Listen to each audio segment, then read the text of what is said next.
criteria. Your criteria there's no is not criteria. the- Y'all You don't said have my one. you said my criteria isn't valid, bro. And then when I haven't ask seen- you your criteria, it take off like all the fucking current superstars, bro. So I don't.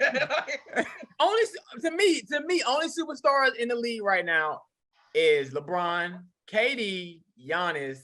LeBron didn't even make the playoffs. No, based off of your fucking criteria. Yeah, your criteria. Because here's the thing, though. Hold on. LeBron was supposed to take the Lakers to the playoffs by himself, according to your logic. I No, didn't but finish the Anthony criteria. They didn't make it. They didn't make the play-in. We didn't even make the play-in. Y'all didn't let me finish my criteria, so it doesn't matter. I'm gonna Okay, the first one was enough. No. I'm gonna tell you who I have as. I'm gonna tell y'all who I have as current Is superstars Joker in the NBA. Okay. Is Okay. Joker? Yes, Joker's he's an MVP. He's a steady MVP candidate. That's part of my criteria. You have to be MVP candidate. What about Or you have John to win Morant? MVP. Or you have to win MVP. That's What one of about the John two. Morant? No, No, he's no. an up and coming, but he's not there yet. What about Jason Tatum? He's an up and coming. He's not there yet. Well, he probably is. He probably is. Yeah. Who? Jason Tatum. Yeah, Jason Tatum. Jason Tatum is just because he made deep playoff runs. So yeah. Oh, He but wasn't he ain't by alone. himself. But he got Jaylen Brown right there. Got Jaylen Yeah, Brown. but he's the leader of that team. So Is he?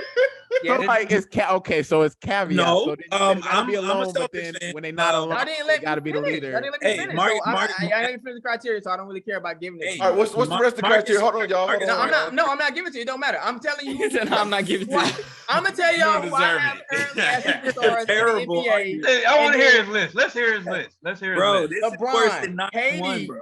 Giannis, Joker, Embiid, Steph Curry, Luka. Embiid, how?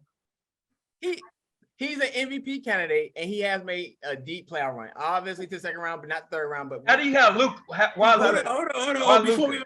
we even go to Luka, like Embiid didn't do shit without Jimmy Butler. he made, But why they- Luka? What you Why mean? He made Luka? it to the second round with Jimmy Butler. He made it to the second round again without Jimmy Butler. What you Why talking about? Luka? They got Why Luka? swept. That ain't Why a deep Luka? Why run. Luka? Why Luka? Because he's an MVP candidate, and he made a deep playoff run this year by himself. So yeah. What And about he has Jimmy shown. Butler? He But has then shown you can't have control for the LeBron. playoffs. He has You don't shown think can't Jimmy have Butler? LeBron No, on it. Jimmy Butler a bum in your eyes? Jimmy Butler's not a superstar. I don't know why people argue this. He's not. He's not. He's not. He's a not even consistent throughout the season. No, he's not a superstar. He's not. He just isn't. So what about Donovan Mitchell? I'm just throwing names out there. No. Damian Lillard. I dare you. I dare Hey, you you to about say to get Dame's slapped not through a the screen if superstar, you bro. say no. You about to get slapped through the screen. He's I'm not. really about to say Dame's not a Nah. superstar. You said he's Remember not. Dame, man. Nah. You said Dame is not. Well, fuck. You better change your mind, It's over nigga. him. It's over That him. nigga gotta think It's about over him. I have to Change your reevaluate mind, him. nigga. Shit. Continue. You Who said I else? gotta You want to throw out some more names? I mean, there's What a about bunch. Devin Booker? What about Devin Booker? Nigga just What about made Chris- the playoffs last year. That's it. Would you consider Kawhi Leonard? What about Chris Leonard, Paul? He's that fuck Kawhi.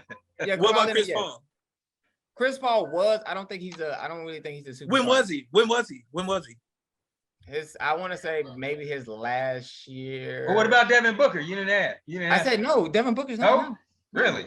Huh. He just made the playoffs for the second year this year. That's it. What about what the fuck did Luka do? He's been in the league like 5 years. Luka's been in How the many playoffs. times He's did? been in the So league. who made it further? The one Devin Booker or Luka? He made it further once and then got put out by So Luka. why is Stop Luka? it. Why is Luka Stop it. considered? Why do you put Luka in the star and not Booker? Devin Booker or Damian Lillard? Oh, I'm confused with the Luka. Like The Luka, he's a special case to me, honestly. oh, He he's just like- special. Just He's a him. white going on. He's a Yeah, special the case. European. Special case. The European nigga. All right. I'm about to say the white boy. I So you should be a Larry Bird fan. He said that's the Larry Larry Bird. Bird effect. It's the Larry Yeah. Bird effect. That's his Larry Bird. That's his modern day Larry Bird. Oh, okay. I ain't gonna lie, bro. This is wild, bro. This is I didn't terrible. expect this from you, dog. This is terrible. bro. Quiet talk. What you guys are saying It's is like, terrible. bro, you're just digging the grave of your I credibility. know. He don't know it. further, Wait, further. Y'all think your my credibility is my going credibility is in the bro. trash, You got but a y'all nice think Larry gravestone, Bird's better though. than You got LeBron a nice James. gravestone. All right, let's just stop that there. Let's stop that there. Please. Nah, nigga, we not stopping, nigga. No. It's not that. Anybody who has Larry Bird or LeBron James as the best small forward ever is ridiculous. Like that's You just said it. power forward, No. sir. You just said power forward. I That's Tim said Duncan. small forward. I said That's small Hey, Timmy. but forward. here's the thing. Here's the thing, and this is a piece that I think we didn't mention, but I'm gonna bring it up anyways. So So he said Luka. because Larry Bird was a small forward, legit. LeBron James most time plays point, and so like I don't even That's fair. consider him a small forward. He is in that position size wise and whatnot, but he Hybrid. almost never defends the small forward. He doesn't defend the best player on the other team, which is usually the small forward, right? That's usually your most athletic player on the team. and he usually doesn't defend them. He plays off of switches. He lets that player get double teamed, and he focuses on the second best player. That's always how he does it. We can literally go watch LeBron James lock down Derrick Rose in the 2011 playoffs. Derrick Rose is he's not a fucking small forward. Wait, you said LeBron James He locked down in 2011. Yes, you said 11 years ago. That's your when example? when LeBron James played against the Chicago Bulls. When did he ever lock down Derrick Rose? Is what I'm trying to remember. We can go watch the series. That nigga Derrick Rose. What game was it? Go find it on YouTube. What game was it? What game was it? What game was it? It was probably game 2, game 3. Scans. When we get in the comic argument, we ask for scans. Unlike everybody else here who can't provide stats or accolades or anything, I can actually provide mine. So I'm a But when I gave you the stats on Kyrie, you just said, show me the game. Show me the game. Fuck that. Show me the game. I want to see it. Hey, okay. Hey, Spencer, you see my message? Yeah. Yeah. I need that, bro. Hey, I need to see where he locking down Derrick Rose. I'm gonna send this junk In to Chicago. all my other people, and they is gonna be on out her ass, bro. This is gonna be funny, bro. This shit right here, bro. He locked down Chicago Derrick Rose. I can see if you said Minnesota or New York, but No, he said he locked him down. What game was it, bro? This is game. What is this? Game 4? No, game 5. So game 5, they won. Miami, the Heat won by 3. Okay. I'm trying to see if I can find, because I mean they got some highlights here. The Heat won by 3. All right. Oh, this is when he had help though from Dwayne Wade and Dwayne Wade out of Chris superstar. Bosh. So now that goes against your earlier Hey, argument. But Dwayne Wade never went in a deep playoff run by himself without a superstar. He was an MVP candidate, and he already won. Y'all didn't let me finish getting my criteria, so I'm not giving. The first one disqualified him though. I'm not. You disqualified LeBron in this argument. Yeah, because he's not guarding fucking D Rose the whole game. I don't care, bro. I don't care for it. Yeah, you didn't care. You shouldn't care about your stance. It's trash. Boy, you acting like Krillin right now. Let me see if I can get this. If I can get this clip. Let me see. What's old boy who got his woman took?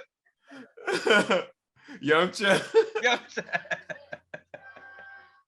I seen it. You can watch it. You can watch it, bro. You can watch it. But it's with the Heat. It's not with Cleveland. It's with the Heat. Hey, what? Hey, bro. I literally I said he locked down Derrick Rose.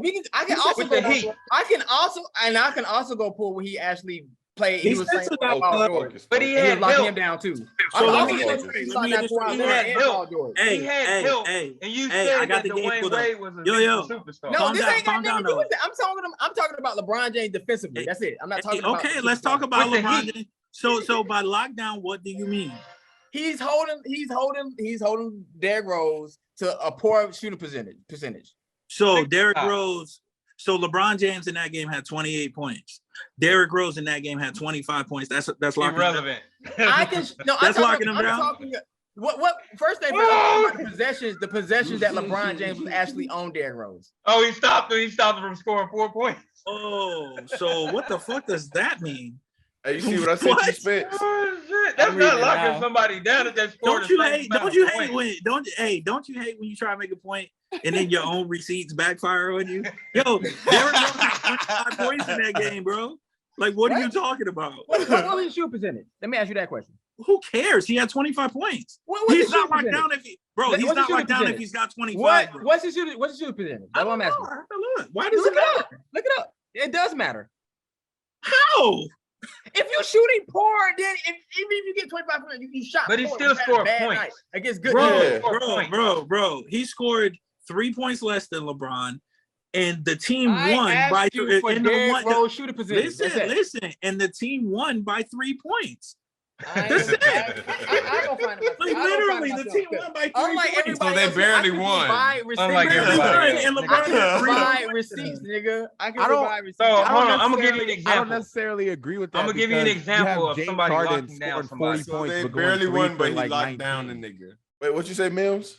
I don't necessarily agree with that point just because you have James Harden. Well, not anymore. Not this season. They checked that. But like the past couple seasons, he was going like 3 for 23 and then having like 40 points.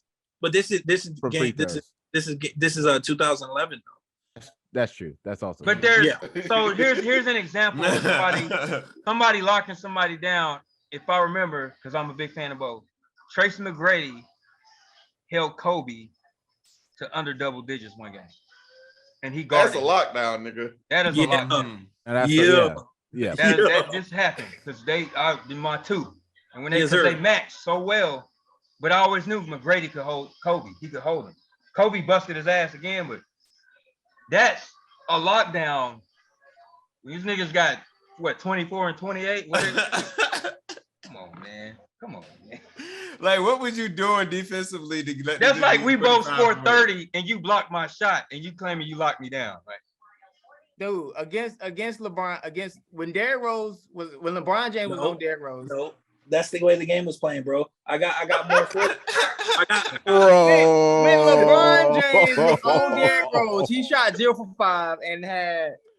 Damn, they roasted you. Hey, check this out, Mike. Hey, check this out, Mike Bibby. Mike Bibby was the starting point guard for the Heat that same game, right? Right. So that's who Derrick Rose's opponent was, right? So both of them, listen to what. Just let me finish, bro. Like what both Mike Bibby and Derrick Rose were -7 plus minus. They were both at the same. Listen to what I'm saying. They were both -7 plus minus. The difference is Derrick Rose had 25 points. Mike Bibby had 0. What did he shoot? What is Mike Bibby had 0 points. What is Derrick Rose shooting percentage? I don't know. I'm not about to do this math. Who cares? You can just say it. It's right there. That nigga need all the straws. It don't say You can't. What game you looking at? What game you all looking about at? numbers and stats. It's just the whole box. But that's what I'm saying, bro. Like, what game? What game you looking at? What game you looking at? Hey, Spence, look up a video of Michael Jordan talking about stats. Just type that in. Google Michael Jordan talking about stats. We gotta stop this. He said we gotta stop. We gotta stop this shit here must stop. Because now we just sound silly now. We're bullying Alton now. Well, yeah, we're definitely bullying. There's no question, bro. And he's just taking it. To be fair, it's impressive. No, you're not. There's nobody here. What game? Alton, what game? Game 4. Game 5. Game 5 for what? The series we were just talking about. The lockdown. The lockdown. I don't know what I'm clicking on. The top one. He shot 44%. Very first one. Hey, listen. Let's listen. Just listen. He shot 44% from the field that game. I already heard this before. I heard this before. Just pull it up in memory. What listen. Statistical place in the NBA have on you? Well, that never drove me. I mean, the stats only add up when you put forth the effort and you don't worry about it. You know, good things happen to those people that work hard. If I sit here and play for the stats, I would have never retired in '93. Or I still probably be chasing Wilt Chamberlain's all-time, or Kareem Abdul-Jabbar all-time scoring lead. I mean, that doesn't drive me. I mean, sure, it defines to some extent for people who don't know me on, 20 years from now would never know who Michael Jordan really is. But we do. As he must have been pretty decent. Those are only ways that I look at stats. Other than that, it's all about winning championships and winning. Stats that matter to me is the games that we win and the rings that you collect. Hey, and that's the great man himself that said it. Bro, I know that. I wish everybody felt that way, bro. You are too focused on little stats. But the fact that you called Derrick Rose scoring 25 was him being locked down, like just I said when LeBron further make your you said he locked down Derrick Rose, bro. When LeBron James was on Derrick Rose, you tried to add a bunch of addendums after the fact. You said he locked down Derrick Rose. Yeah, when LeBron James was on Derrick Rose, I posted the picture and I posted the article and I posted the game. So what? Who wrote the article? It was he wrote the article. He shot 44% that game. He shot 44%. He scored 25, and he's a point guard being guarded by the small forward. What the fuck are you talking about? I'm just saying defensively, he did a good job on Derrick Rose, won the MVP that year. When it was his turn, he shot damn near 50% points. He should be shooting a third of his points. What? Like he shouldn't have made almost half his points. He didn't. LeBron didn't guard him the whole game. Don't worry about it. LeBron didn't guard him the whole I game. don't get what you're saying, bro. LeBron didn't guard him the whole game. So it doesn't matter. No. Hey, I'm glad he said that. But anyway, I'm glad he said that. That was actually my right point. there. That No, clip you right proved there my also point. indicts Larry Bird because he said winning in rings. That got shit to do with Larry Bird at this point. That's fact. So that means Hey, I'm glad you brought up Larry Bird. Because you know what Larry Bird did do? Guard the best player the whole game. No, he didn't. Your whole argument you just said. I can go look up articles right now when they have the argument you just said was that he didn't guard him the whole game. So why'd you bring him up if it's a way to prove that he's a good guarder? Give me. I'm like I said, unlike everybody else here, I'm actually gonna post my articles and my links. When you don't have it ready now. You got receipts, Alton? I always keep the receipts, bro. You gotta have. I got the receipts, bro. I can find them, bro. I can find them all the time. Already. The thing is, an hour ago. Hey, Jones. Pull up my screen chat, bro. Any stats? They're not Screen chat. It's just words, bro. It's just Hey, words. they said Atlas should not be They allowed said to ban speak. him. Oh my god. They said ban him. He should not Hey, be so allowed. hold on. Let me make a point. Let me make a point beyond. Right. So with the debate, right? This was fun earlier because I was like, all right, Alton, we always go at it. All right, the homie Mims came back. He trying to take his back. So the old heads, me and Mitch, was like, all right, we Mims have tapped out on Buddy a long time ago. Yeah. Hey, I tried. I gave you privileges. It's just been going downhill ever since. And now it's just bro, this is like that. This is like that one time when I don't know who I was playing, but it was like 9-1. He was like, no, but we just as good. Hold on. Like, How you do know I what I'm share saying? my Like, screen? bro, at some point in time, those you are gotta screens, right? It was at Marz. some point in time, you gotta just admit that it ain't good, bro. Can you see that chat, bro? Seriously. Oh my goodness, the dumbass. She said, "Where to shut the fuck up, chick." Oh shit. Tell him to show y'all his hairline, bro. What is this? Hey, tell him to join. Send him the link. Got the link so he can join the Zoom. Let's write an article on that. Hold on. Hey, Sean, you try to join. I'm still waiting on with his fucking receipt. Why y'all ganging up on him? Yeah, because he bring this on himself. He got receipts. Because then I gave stats and everything, and that shit just was like ignored. So I don't know. He ignored you, bro. You came to his aid. I never said I was against Christian. Me and Christian are on the same page. LeBron James the best small forward all time. That's it. Is that not right, Christian? He gave up on you, bro. That's a long. He went from you. Do you not? So now he's gonna change. So you. He said, I don't know, bro. Yeah, I don't know, bro. So you don't think LeBron James the best small forward all time? That's what you telling me? You gonna just switch up that quick? He said he's just gonna switch up that quick. He said, I need you here, man. I need you. No, I'm asking. He don't have to be on my side. I don't really care. I'm just asking if he's gonna stay. He gonna change. Nah, because Mitch brought up that point, bro, about him being more.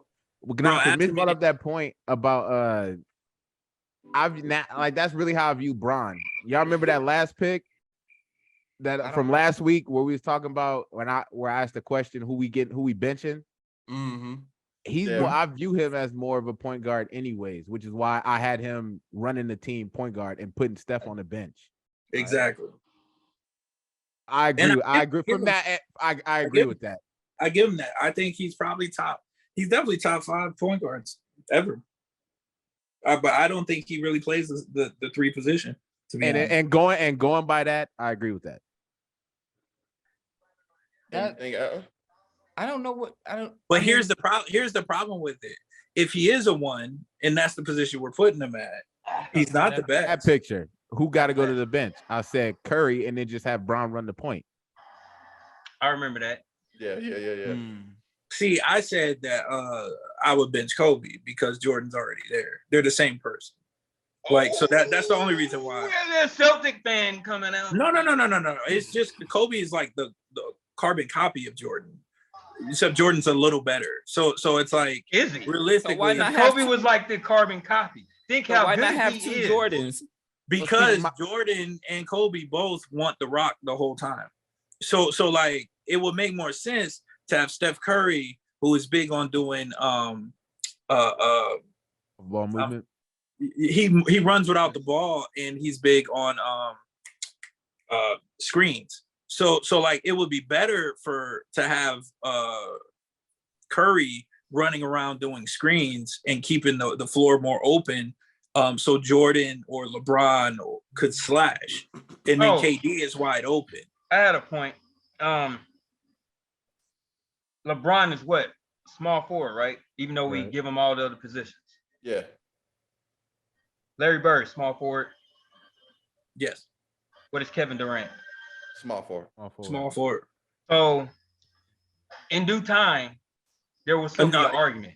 No, I was about to say that. Like, honestly, I think Kevin Durant is arguably a better small forward than both of them if he gets. But in due time, if he gets the accolades. In due time, though, but it's clear and concise: point guard, shooting guard, power forward.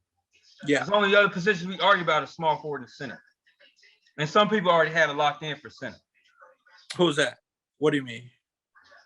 Oh, you mean that the other ones are already really like? I get what you mean. Yeah. So that's where point guard, you got Magic and Isaiah. It's Magic. So no matter how good LeBron is, he's not gonna pass those two. I think we can all agree on that. Yeah. So then shooting guard, Jordan and Kobe, that's two. And Dwayne Wade's probably number 3. I got him at 3. Yeah, I think so. Right? You know what I'm saying? So that's what I'm saying. I really will put LeBron probably at number 3 point guard all time. Like from a realistic point of view, the way he plays. Whereas I don't really consider him a small forward. So I got Bird at number 1, and KD is probably going to be in that conversation if he ever leads a team himself. My second point guard for me is Isaiah Thomas. That's why I said I would put LeBron at 3 because Magic and Isaiah are 1 and 2. Like I don't think there's anybody even debates it. But 3 is not an easy 3 though. I'm not necessarily. There's people you can argue because Jason Kidd is a monster. You know what I'm saying? I'm a Gary Payton guy. I know Gary Payton is a monster. I'm a Gary Payton Steve guy. Nash is a monster. Like there's a lot of John Stockton's a fucking beast. Like the reason Karl Malone had that scoring title for so long, other than Kareem, was because of John Stockton. Yeah. So I'm like, there's definitely John Stockton got more assists, but bro, if you look at John Stockton's assists, it's a ridiculous number. Yeah, so, I don't think that'll ever be broken. I got a question real quick. I got a question. I the past like 5 minutes, I noticed somebody's head been tilted down and ain't looked up at the screen once. Bro, I was just wondering, like, are you looking for articles or he trying to find his own receipts? That's what he said. He want receipts, man. He got receipts. On me? No, I was Alton. Alton ain't looked at the screen like the last 5 minutes. I'm not interested in what you're talking about. Like this, we already clarified my point on why I would bench. He said I proved my point. No, I clarified my point why I would. Clarified it. When? Mic drop. When? On this. He said the last hour. Can we get a highlight? On this slide right here. I mean, we already talked about this like last week. I don't need to. Oh, he's talking about this slide. Oh, this one. Hey, he ain't talking about that L he took earlier, prior to that. Hey, Al, Sean said, he said find that barber receipt too. I'm not listening to Sean right now, bro. Why y'all going in on Alton right now? That's what Sean said, bro. He set himself up, man. Bro, defend yourself. He can't. Fight back, nigga. Hey, he got them old niggas on his head, boy. Damn. Hey, man, you can't. Anyways, great episode, y'all. That was a terrible. Yeah. That was terrible. I had some more, but this went over. So I mean, shit, we could save the other ones. This was good though. Yeah. I kind of fought with the new format. I ain't gonna cap. Yeah, this was good. Hey, if any of mine in next week, save them because I'm going to the crib next week. Okay. When Amani's did we get to hers? What was hers about? Nah, anyone. Pokemon. What was it? It probably was about Pokemon. It was Kuvira versus Azula. Kuvira from Avatar. Oh. Or the Legend of Korra versus Azula, Zuko's sister. You know something? I've never watched the Korra one. I fell in love with Avatar and I would say Avatar is better too. I just don't. I don't want to fuck it up for myself. It was one of those like Avatar. Some people say Korra is the better Avatar. I'm one of them. I like Korra. She probably is. She probably is because Aang spent his time he should have been trained frozen. But it's still like so. I mean, I'm not saying the series is trash. It's but that don't mean the show is better. That don't mean the show is better. The thing is, it's a good franchise. I give them that. Is it a franchise? Do we call it a franchise if it's only It's not a franchise, but I was trying to put it speaking of, kind of. It's a good. Did y'all hear about them announcements for the movies? Yeah, I posted them in my group. Yeah, in my my sir. Facebook. Yeah, they got 3 movies. Hey, Al. What? What's up? Tim also said that Kyrie definitely a superstar. Ant Davis, yes, when he's healthy. Is he ever healthy? Is he ever healthy? That's the question. He was when they won the ring. Healthy enough to win a ring. That's it. That's only they won a ring. Ever been healthy. Win a ring. He must have. He had to be good to win a ring. I'm just saying. Yeah, we just heard Michael Jordan say rings. He had like a 2-month break, bro. Y'all, you acting like Anthony Davis wasn't the best player on that team at that time. He wasn't, because if he was, he would have won Final MVP. Really but he didn't. He was the best. He was the best player. He was the best offensive and defensive player on the team. Yeah. Doing that run? Yes, the Lakers won. If that was the case, he would have won Finals MVP. No, that's not the case. No, he wouldn't, because that's about because it's not the case. Because we've seen them give. We saw Andre Iguodala win a final. That don't deserve it. Bro, ain't nobody more popular than LeBron. You're not gonna win that over him on his team. Okay, that's facts. Like, what do you mean? Hey, man. There was games that Anthony Davis took off. Kyrie Irving should. Hey, you might. Kyrie I think he should. should. I think August should get suspended for a week. Like, revoke his squad privileges. Yeah, just Kyrie put him in timeout for next Friday. Kyrie Irving should have won Finals MVP when they won in Cleveland. Like, LeBron's more yeah, popular. we look confused. Like, LeBron's more Kyrie. What do you mean how? He won the winning shot. They won the non-superstar. Oh yeah, the non. Who was more consistent throughout that series, Mick? Both of them. They were both holding the team down. Look at the fucking games. Look, I have looked at the games. They were both holding the team down, and Kyrie's the reason they won. Hey, Sean said 2 weeks, Brandon. The crazy thing is, after Kyrie made that shot, LeBron James had to come back down and make 2 free throws. What does that mean? He made 2 free throws. He made the game. He's a superstar. He should be able to make 2 free throws. What? This is ridiculous. It's ridiculous. It's ridiculous that you're using free throws. It's crazy because LeBron James had better stats throughout the entire series, but you're saying Kyrie should have won because of a shot. That's what I'm saying. Bro, the shot that won the game, yes. It did. The shot that won the game was the 2 free throws. No, it was not. It was that 3. It was the free throws because LeBron James had hit 2 free throws. Bro, you game. You were on. LeBron wasn't making that shot, bro. It's not about that shot. LeBron James had to make those 2 free throws to seal the when I thought he couldn't be more ridiculous. Come on. Now you're claiming the shot isn't what won the series. Come on, bro. I'm not saying that. I said you just said that. I said literally to seal the deal. No, you literally just said seal the deal. LeBron James had to make 2 free throws. You said he outplayed LeBron or he outplayed Kyrie in that finals by how much? Hey, because he only scored. Stats, he only scored 18 more total points than him. He only scored 18 more total points than Kyrie. What was the average? What was the averages between the two? And don't just talk points. We're talking rebounds. We're talking assists. We're talking a little bit of everything, bro. We're not just talking just points. Points matter though, do they not? And LeBron James got that. So get to the next one. So take away. We're talking about take away Kyrie Irving's points. We don't have to take away Kyrie. We can include that, and LeBron James still score more points. Continue. Does he win though? Does he win? He had a lot more turnovers. They had the similar amount of steals. Okay, that's crazy because LeBron. Okay, continue. He said 3 weeks. This man, wow. Who had more turnovers? LeBron. LeBron had 31 turnovers. How many to how many? 31 to 18. Bro, that's double. But pull up LeBron's turnovers. How many rebounds? How many assists he had? If we talking about total? Bro, you just reaching for this shit. That's not reaching. That's part of the game. Bro, that's part of the game as well. Bro, That rebound is not part of the game. He had rebound is not part of the game. But the thing is, bro, turnovers are what get the other team in keep the other team in the game. He had double the turnovers. What are we talking? We don't even know when those turnovers occurred. We got to look at the game. They occurred in the during the game.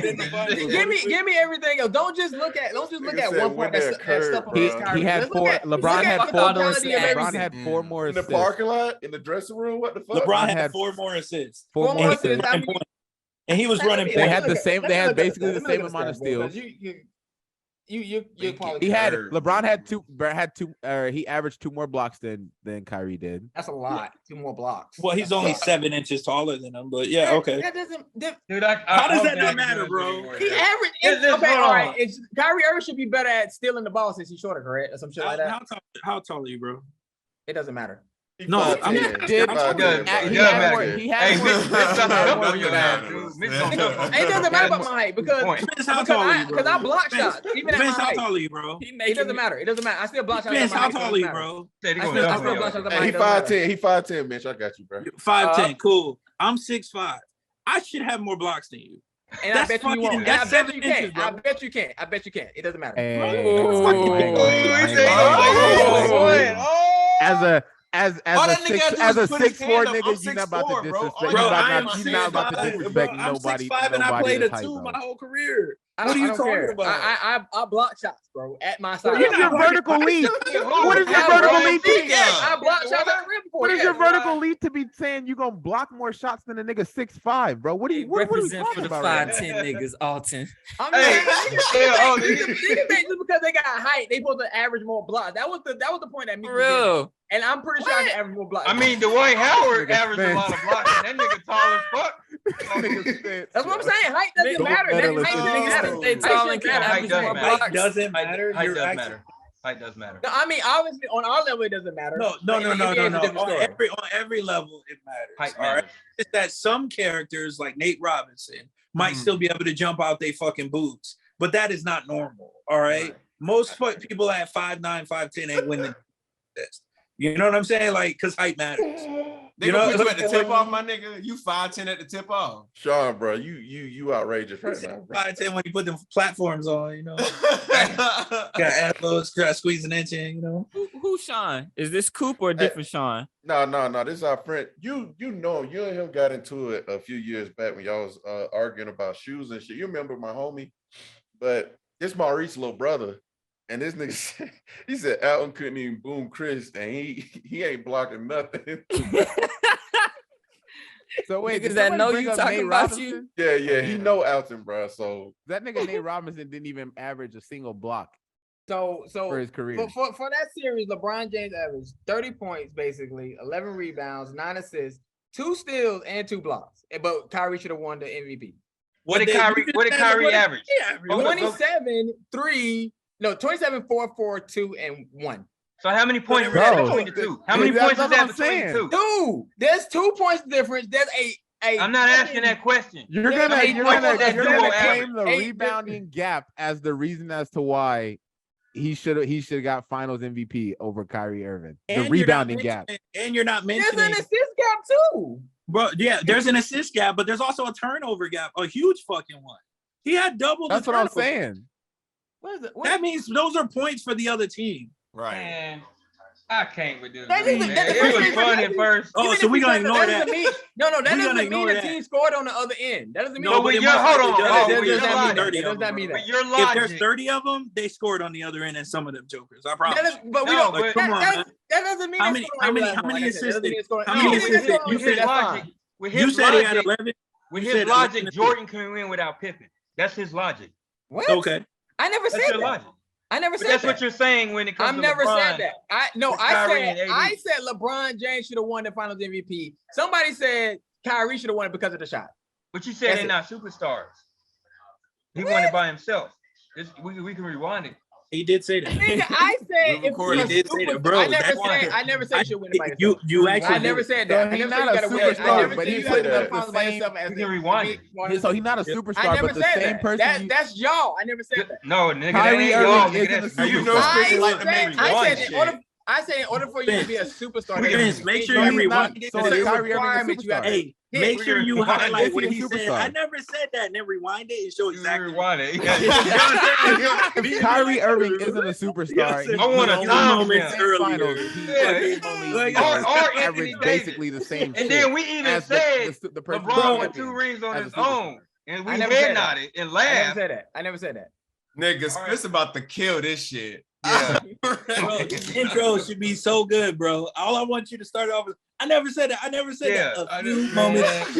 Hey, you worked the Nick right on the Do the little rewind sound. I gave y'all my I didn't even give y'all my whole criteria because y'all We don't want it. We don't want it. That's why. y'all don't even have a criteria. Y'all just say anybody. No, can we be a have it, superstar. but it ain't no We point had in a talking criteria, to but it you with talked. because you. Okay, who y'all having superstars then? Who y'all having superstars right now in the NBA? Doesn't matter. A bunch of people that you I'm said aren't asking. superstars. You already I'm started I'm a lot asking. of Who them. are y'all superstars? There's then? no point. There's no point. I'm Man. not gonna. I'm This just ain't asking even a worth question. arguing because you're not worth the argument. Hey Spence, get that video ready. Sean said, please expose him.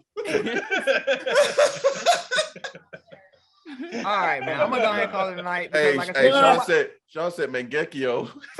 ain't nobody here providing me with any stats. No, nothing. We have, dude. We're just in your own world, man. So is Kyrie Irving Nobody a is saying. superstar? or Me, no? Only trying to thing have you back. I mean is that With only stats. thing somebody said Kyrie Irving should have won Finals MVP.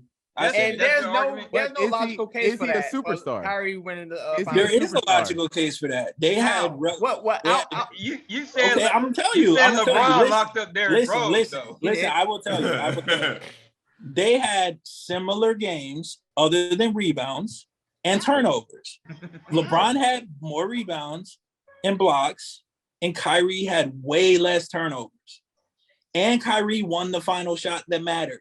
He won the final. He hit the final shot. That I guess that. Hold on. So what? You What, know what I mean? Yes, Semantics what is that Ray matter, Allen bro. to you? What is Ray It Allen just to makes you? you more wrong. Like I'm just telling you, semantics just make LeBron you more James wrong. averaged more points, more rebounds, more He had assists. a couple He more had, points. he had more. He How had do you more feel about steals Ray and Allen more though? blocks. That is my question. How do you feel about Ray Allen? Oh, that shot. What He you probably talking don't about? acknowledge The that shot. He hit the shot that kept Miami in the game. That's in All right, overtime. all right. In general, But, that's your whole but my question: should he have won MVP for that shot? Finals MVP. shot. I'm asking how you feel in Overtime. general about Ray Allen How do I feel it? What you mean? I don't. What, overall. Was he a superstar? Yeah. Was he a superstar? Was he a Don't say- superstar? He about to say no. He thinking too He hard. was. No, He he's gonna basically say was. He had a because he superstar. don't Yes, want he no was. He more was. smoke. Nigga, Ray Allen was a superstar, no Hey, He was a question. superstar. Bro, he KG gonna was say a yes because he don't want no more superstar. smoke. Yeah, bro. I was just gonna leave, dude. He took that pause. He was I was like, trying to get him. I was trying to get figure out what him. he meant. I was Oh, trying to yeah, figure out we what quicker he than meant. that. That nigga heard the question. He said, "Was he a superstar?" I'm trying to get him. Yeah. I'm trying to word it different. Answer. I had to think about if Ray Allen was a fucking superstar. Oh my! The fact that you had to Yeah, I think was about trying to get him, dude. I was trying to get him. I mean, no, I was thinking. I'm thinking you talking about like was he a superstar then, like when he hit that shot or I said something. in general, good sir. in general, bro. I chose my superstar, word. but No, you said how you bro. feel about that Flashing. shot, and he said how you feel about Ray Allen in I general. didn't say the shot. I said in general. I was leading you on. You said the shot. Why don't you just ask the question clearly then? No, you I said wanted the to shot. lead you on because I wanted you to Shut up. I wanted you to see how silly you are. Hey, Anyway, according to you, Is he gonna answer it? according to you, Paul Pierce wasn't a superstar. KG wasn't a superstar. No, Sean he was a superstar. Sean KG had deep wasn't a playoff run, superstar. and he won an MVP, and he was a defensive player of the year. Yes, he was a superstar. Wait, so Paul Okay. Pierce No, not? don't So even Paul try to do Pierce not? Huh? No. Paul Pierce not? Nah. You fucking high. Well, no, wait. His earlier years, no, Bro, God, stop he it. was constantly getting bounced in the first The round. question was, It Hey, wasn't Spence, until- just it wasn't- edit. It wasn't until Was he Ray a Allen and KG superstar got at there any where he point in finally his started career? having Was he a playoff run. superstar? What? At any point in his career, was he a superstar? Hold on. What I about guess Carl? he Hey, was- what about Hold on, Carl hold on, Anthony hold on. Towns? What Yeah, about hold on, Carl hold on. Anthony Tail end, Towns? yeah. Was Was Charles Jason Barkley a was Jason superstar? Kidd? Yes. Was Jason Kidd? Yes. Carl Anthony Towns? No. No, I would agree with that. Okay. I had to try him. Hey, you gotta try him, dude. I couldn't let that work. You could just be right along. Hey, dog, Sean has been roasting you for the longest, bro. This nigga said it's crazy that no matter what group out, he still looks dumb. He said he's the common denominator. Sean ain't got no the common denominator. What'd you say? You said Sean what? Don't worry about it. I don't care, bro. It doesn't matter to me. Hey, so was DeMar DeRozan and LeBron, were they on the same team in the Drew League? That's stupid. Shut up. Just answer the question.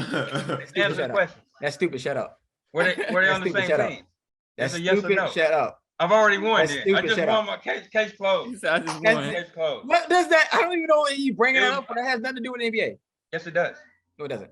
Because they're NBA players. There's That's two nothing to do NBA with players. NBA when the season's playing. How about that? If you No, need they're clarification. NBA players full time, good sir.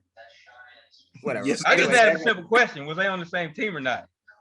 I'm not answering that. This is stupid. I wouldn't answer because I already had all kind of shit waiting. I ain't gonna lie. I could tell it was dumb. Yeah, He felt that it was a trap. He said it's a trap. He said, It's dumb. oh man, that was So terrible.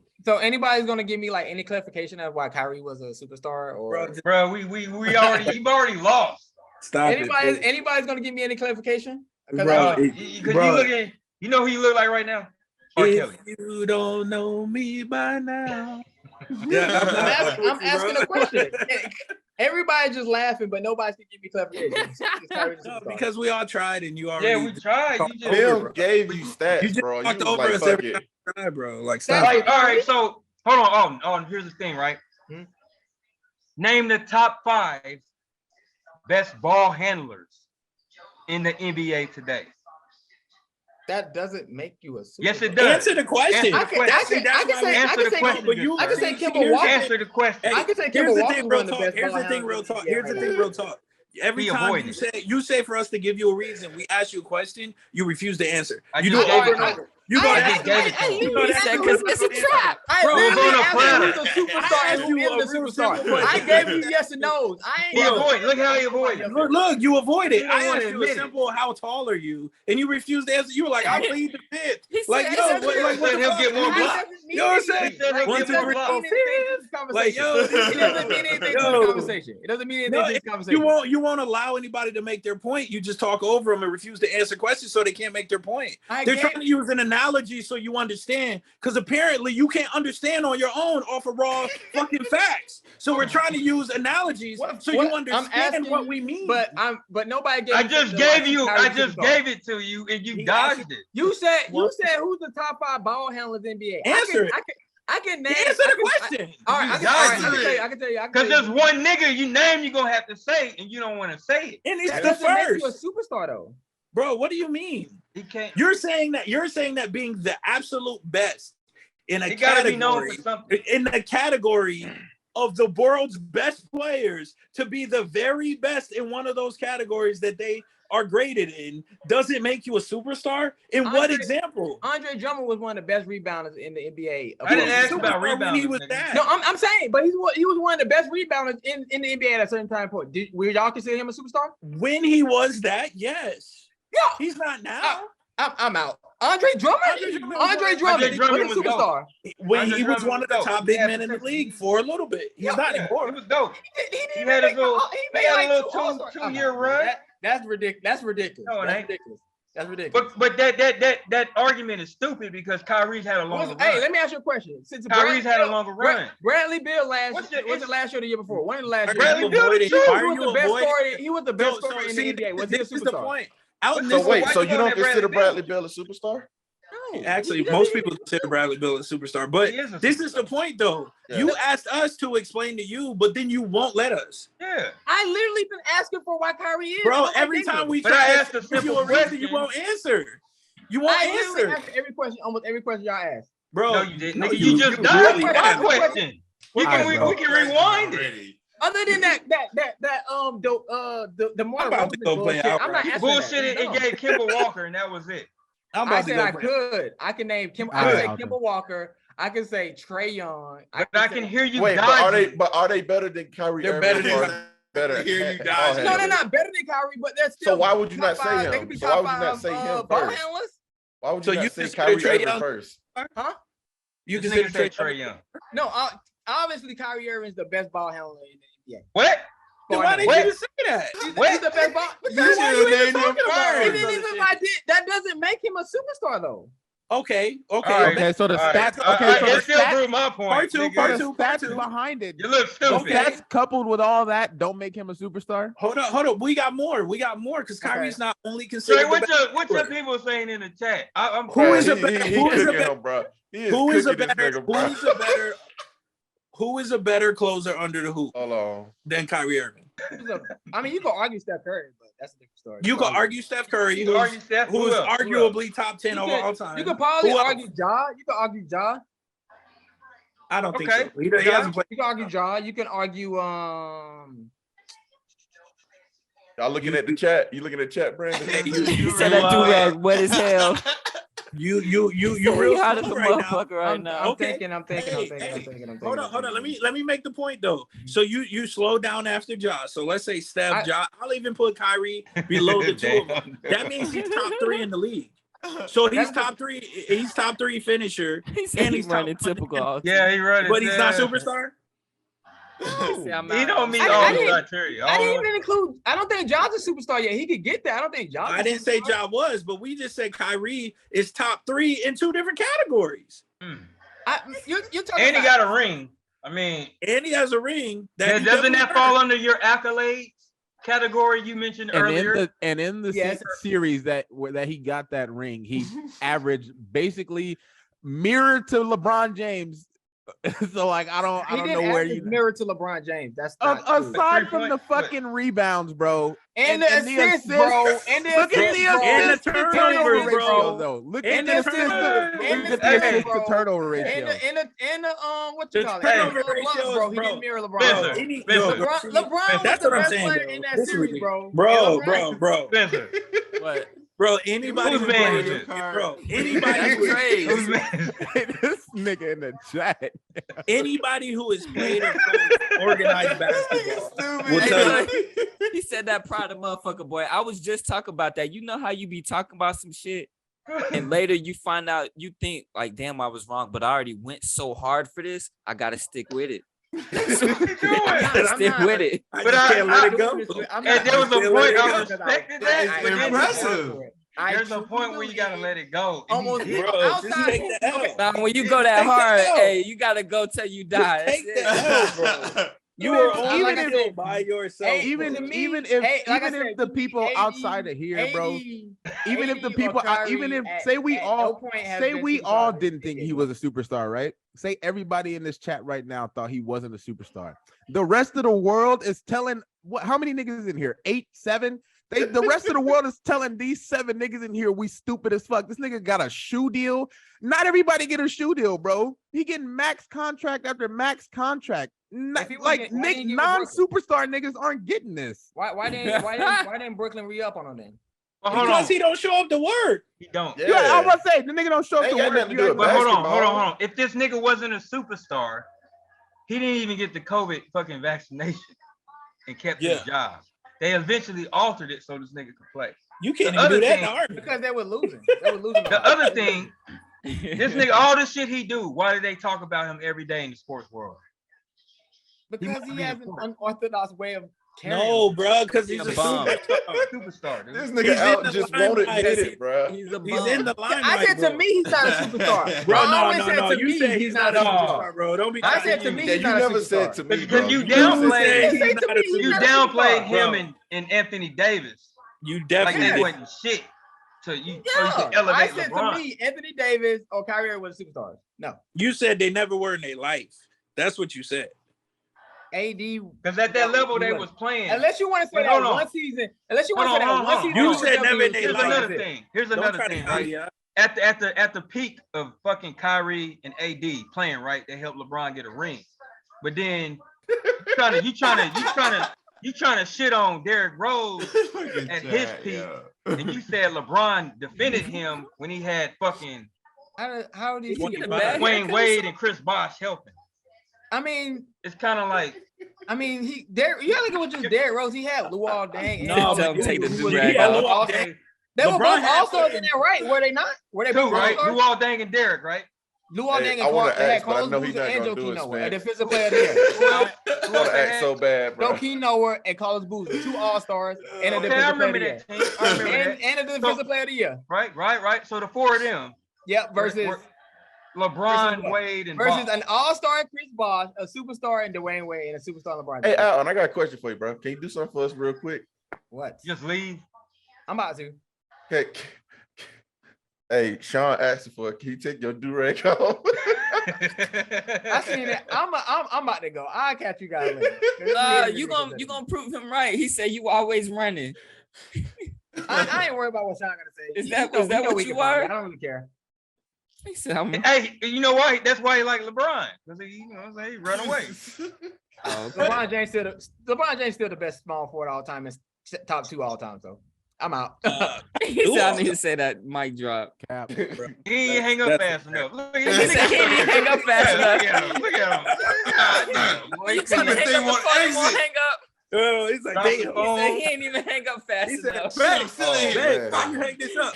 2 seconds later, he's still in here trying to hang up. He did it, babe. He said he ain't even hang up fast enough. Yeah. Hey, that nigga Sean said running just like his tape line. Bruh, y'all really bullied that nigga for like an hour straight. An hour straight, bro. Bruh, it was a regular debate. Once I pointed out that clearly he was on some bullshit, that should have been the end of it, but he just wouldn't let it go. No, my thing, what made me keep going was the fact Mims came to help. Yeah. This nigga was like, hey. He abandoned him, bro. I wash my hands with I can't help you no more. And I was just like, you know what? I'm going to keep going now. Yo, Sean said the nigga was crying in the car, bro. He said, I married this nigga. It would have been a good debate. You know, me and Mitch finally, we can disagree then agree, and we was on the same page, right? That's terrible. He said that's terrible. All right, cool. All right, he got some help, but he left him because he was like, this nigga on some other shit. Yeah, bro, I couldn't have my credibility go down the drain with him. Yeah, it was bad. Yeah, like, it was bad. Bruh, you gotta understand that Brandon and I are like fucking ebony and ivory. We're fucking the opposite. He's a Laker, I'm a Celtic. Like everything about us is opposite. He's short, I'm tall. It's all different. You know what I'm saying? And the fact that he got both of us acting like yin and yang together in this bitch was like, hell no. We can't let this go. We gotta dig this. We gotta drive this home, bro. You gotta do the intro right, Spence. You gotta do the intro right. That's going. Yes, oh bro. Man, that shit is gonna be hilarious. This shit gonna be comedy, bro. Oh shit! I didn't say that. Yo, you gotta use the whole joint a few moments earlier. You gotta do the whole joint. Hey. Yo, I got a whole folder of just all of those SpongeBob shits. Yeah, hey, a whole folder of me. The editing skills are gonna be on par after this shit, bro. This shit was comedy. Are we still recording? Yeah, let me stop. Yeah, stop. I think we've been done for a while, to be honest. No, we was but done. I'm glad 2 hours ago. I'm glad we kept all that. Yeah, that just the Twitch and everything, bro. That shit was too much. That made my night, boy. Sean, look, the thing about Sean, right, is Sean and Alton be debating about this shit all like just not this specific thing, but like this. And Alton always goes stats, and Sean be like, "Nigga, what the fuck stats mean?" And Alton always get mad. So when Sean seen that shit, he was like, "Oh hell yeah!" you ain't gonna outstat me, bro. Like, that nigga left, and now he in our chat. Like him and Sean going at it. But no, the real one. Who brought up the Jordan interview? That was me. Bitch. And he as soon as he said bring look for that interview, I knew exactly where he was. And going. he was like, stats don't mean it. When that motherfucker said I could chase Kareem, I was like, bro, this is he literally don't give a fuck about no that was his excuse, right? He was like, what's LeBron's sole purpose in life right now? He's like, I wouldn't retire. Wanted to chase Kareem, but this man dissed LeBron before he even met him. Like facts. And this is like, whoa. Facts. Why would I want to be that? That's like the old rappers talking shit about the new rappers. Yeah. Like y'all niggas ain't the real spitters. Hey, Bus. You saw the shit where Bus said he'd do a versus against anybody. Yeah. T.I. ran from T.I. Yeah, and he said, T.I., you know you my brother. You know I love you. I'll bust your shit. Like, I was like, I don't think they a good matchup. That's not a good matchup. I don't think it's a good matchup either. But who would you put against T.I. though? T.I. was saying he would. It got to be Jeezy. New York. Jeezy already went, but it's kind of like they in the same genre. Nah, T.I.'s bigger than Jeezy. He's a lot bigger. That's not. He is bigger. You could do Wayne, but they in the same genre. Nah. Wayne is a lot bigger than T.I. Like you gotta have. He is, but it's like there's I would think T.I. That's a lot of music, man. I can't really see nobody going against T.I. that's in that same type of genre. Besides, and then some people might say Ludacris, Ludacris, Gucci and Jeezy, but they already went. And hold I don't on. think. And I would think T.I. is bigger than Jeezy and Gucci together wouldn't be T.I. That's like he's got too much music, too many hits.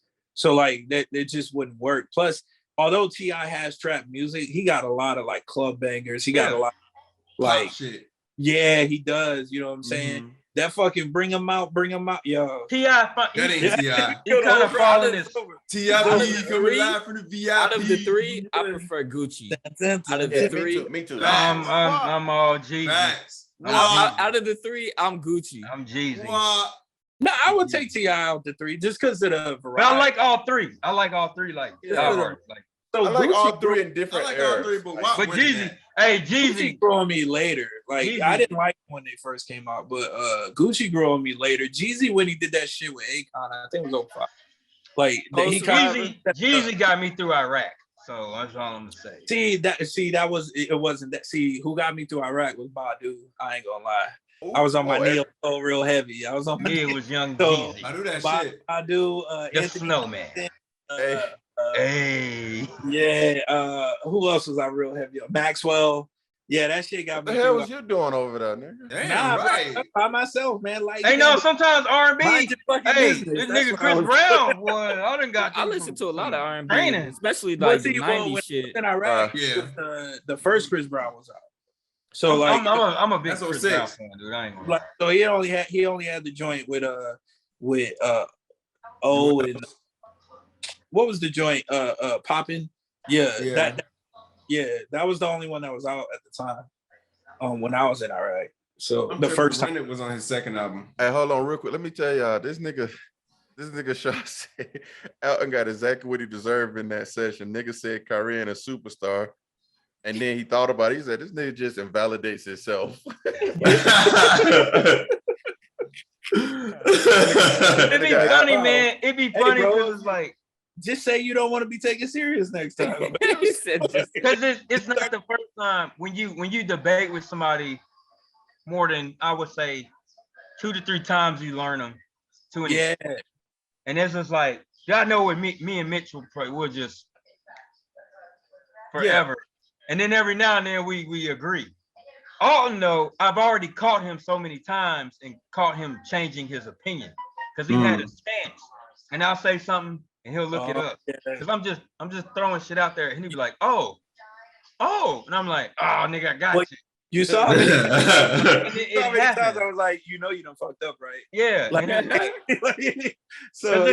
then it'd be funny when you know the point is made from the debater and the person debating it, right? Yeah. Because it's like, Mitch, this shit was so funny. You knew you had him, and you had this smirk, like. Because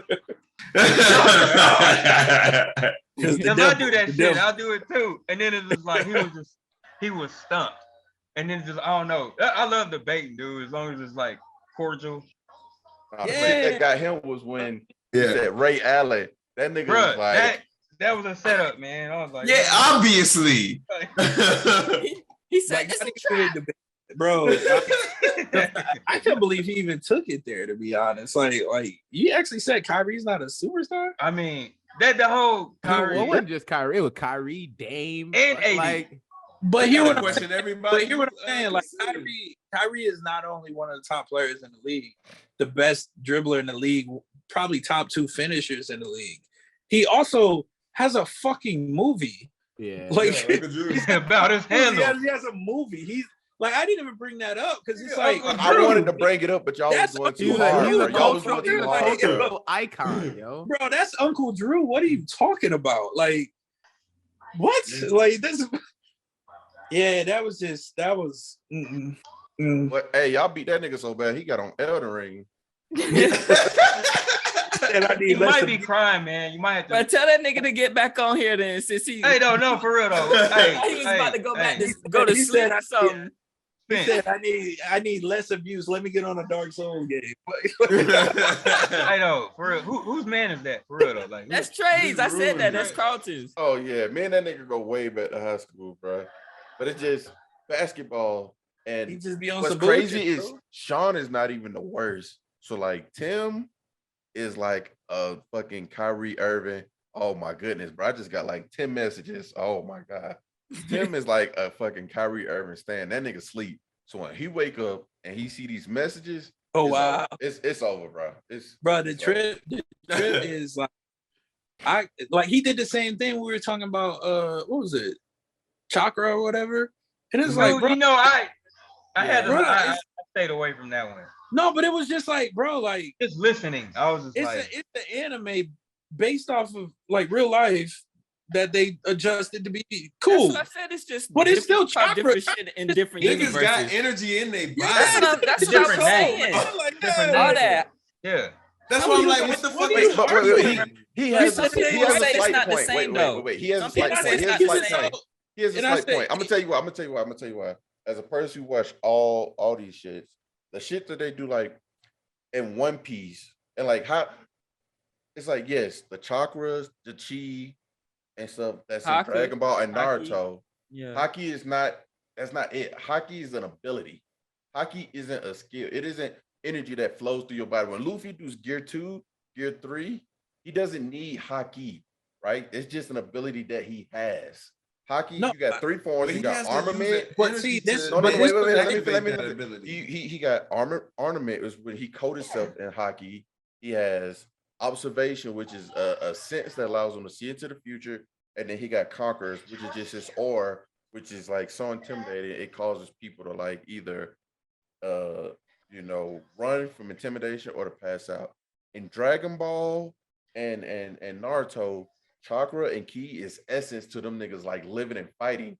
In One Piece, it's not this. It's not there. There's nothing you need to use your skills. Like nothing at all. No, that means that it hasn't been identified in every piece of culture, like religion, whatever you want to call it.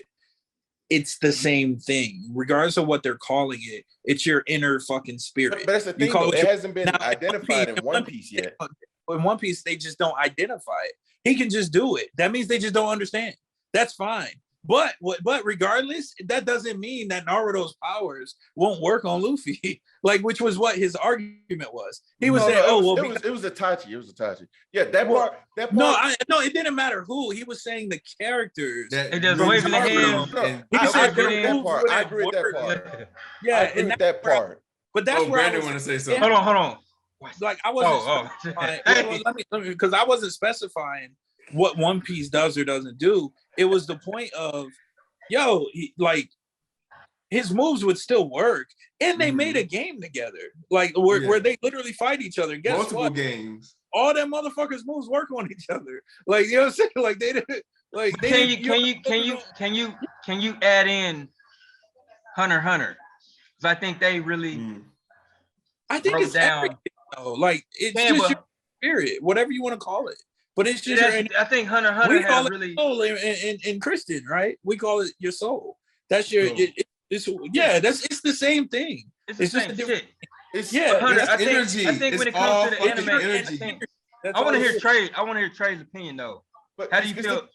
How do you feel about Hunter x about to Hunter? jump him I next? haven't seen enough Hunter x Hunter to really talk about it, right? But like, Because they break it down. And just those three, right? I get where it's like you go off the real life of what it is and what it's based off of. But if it's not used the same as it's used in the anime as it is in real life, then it kind of like it's loosely based off this. And the reason why I said this, right? The main thing I point out is in both Naruto and Goku, like in order to fight in general, to do anything, they got to charge. There's some type of charge mechanism. You see it in Naruto, the motherfuckers, you see the little blue shit swirling around Dragon Balls, you see the aura. In One Piece, they're gathering chi and they're gathering chakra. In One Piece, that element isn't there. You like they don't understand. No, it's not there. But that's the thing is that you're pointing out. I just proved my point that comics are stronger. You're getting to a point where that you're talking about once they reached a point where they had to do that to be stronger. In ninjutsu, they're casting spells. It is based off of real life, but it's fantastical stuff, right? Blowing fire out their face and shit like that. So of course it's not going to be the same as real life because we can't fucking do that. Like, you know what I'm saying? Like, but what it's saying we're going to take the beliefs of Hindu and we're going to turn it into, this crazy thing. Ninjutsu has always had this thing of casting spells. That was always their belief. Like even in real life, that was their belief. But we're not talking about ninjutsu. No, the Naruto, that's what they're talking about, ninjutsu. And then in Dragon Ball, though, there is a lot of fighting that happens before they ever start charging ki. Like that happens later. Like that as they get to a certain point. Think about it. Very simple. It's not in Dragon Ball Z. Think about a Kamehameha, Destructo Disc, Gallic Gun. All those abilities require chi. Almost none of Luffy abilities require anything. Hey, so dude, what about stand users? Huh? Stand users. In JoJo. Yeah. Where they fall in? You said all of Luffy's feats is what? I'm saying like when he does gear 2. He said he just pulls them out of his ass. He don't need. Yeah. Every single life form, every single anime that's from a fruit. Has an he's a mutant. He's doing all of it from the fruit. There's a mutant. Not just from him. That comes from that. Every life form has some type of soul. That soul produces the energy that these people are using to use their abilities. Abilities can't just happen with no catalyst. So how do y'all activate it? How do y'all tie that in? I don't think that's true in One Piece. Can y'all put there's literally one person who uses soul to fight, and that's fucking what's the fucking skull nigga name? Brook. Only person who uses his soul to fight. But he using his soul to fight. But I'm saying, okay, Luffy, he doesn't have a soul. Zoro, he doesn't have a soul. It isn't present in that anime. That's right. So the whole the argument it went one way. It was like the moves was like it's like, hey, we got these moves. They can't, they won't work on it. I'm like, they probably would work. I don't think they work to the extent that the other people are saying, but they would work. But he was like, nah, because it's not. They don't have it went sideways because the chakra thing. I'm like, you can't compare them to because it's something that's not in One Piece. And then Mitch was like, well, it's something that's in real life. It's like, you can't throw real life shit in. No, you can't. It's loosely based off of it. It's not the exact. If it's not the 1-on-1, I throw it out. That's me. You may be like it's good. If it's not 1-to-1, it doesn't matter to me. Of course, it's not gonna be 1-to-1. We can't do shit like that in real life. With those two, with Genjutsu is supposed to disrupt your chakra system. I get that's where he was coming from, but just because it disrupts chakra, because we're in Naruto world, doesn't mean a person from One Piece world doesn't have energy that can be disrupted in their body. It wouldn't be so. Like if you was to apply that same thing, like if he was to use a Genjutsu that disrupt chakra. The only way it would theoretically work in a One Piece is if it disrupts a body movement, like an arm or stuff like that. But that isn't tied to chakra or whatever. I'm saying if that system or something similar doesn't exist in the anime, you can't be like, well, it's based off real life. It's like, bro, that it's not a One Piece. Like if it's not a One Piece, it's not a One Piece. It doesn't matter if it's something that's based off of the world. If it's not a One Piece, it's not there. You can't take something that's not there and put it in there to help your point. I disagree entirely. Hold on. But how long it took to find out about hockey in One Piece? Let me explain. Hockey isn't the same as chakra. I understand that. I understand that. All right. Look, I get your point. For us to know what hockey was. Your point has been you made it very clearly. I understand what you're saying. However, right, there are humans right now, you and I, all of us, we're human, and we believe we have a soul, and that is what all these animes are based off of. So in One Piece, they treat Luffy and Zoro like they're just humans who have figured out how to do shit. And just because they don't know that they have a soul doesn't mean that they don't have one. Just because they don't mention the soul or being used in that manner, other than the one character who does mention it, which means souls exist. That's actually what that means. That means souls exist in One Piece. That just means only one character knows how to use it directly. So that's all you really prove there, is that souls do exist in One Piece, and only one character knows how to use it. So, but he uses it from his fruit. So let me finish. So when they're explaining chakra in Naruto, I'm talking about the original Naruto, not Shippuden or none of that. When they're explaining chakra, they explain it essentially as the nervous system. Yes. So if you base it off of the way they explain it, Luffy got nerves.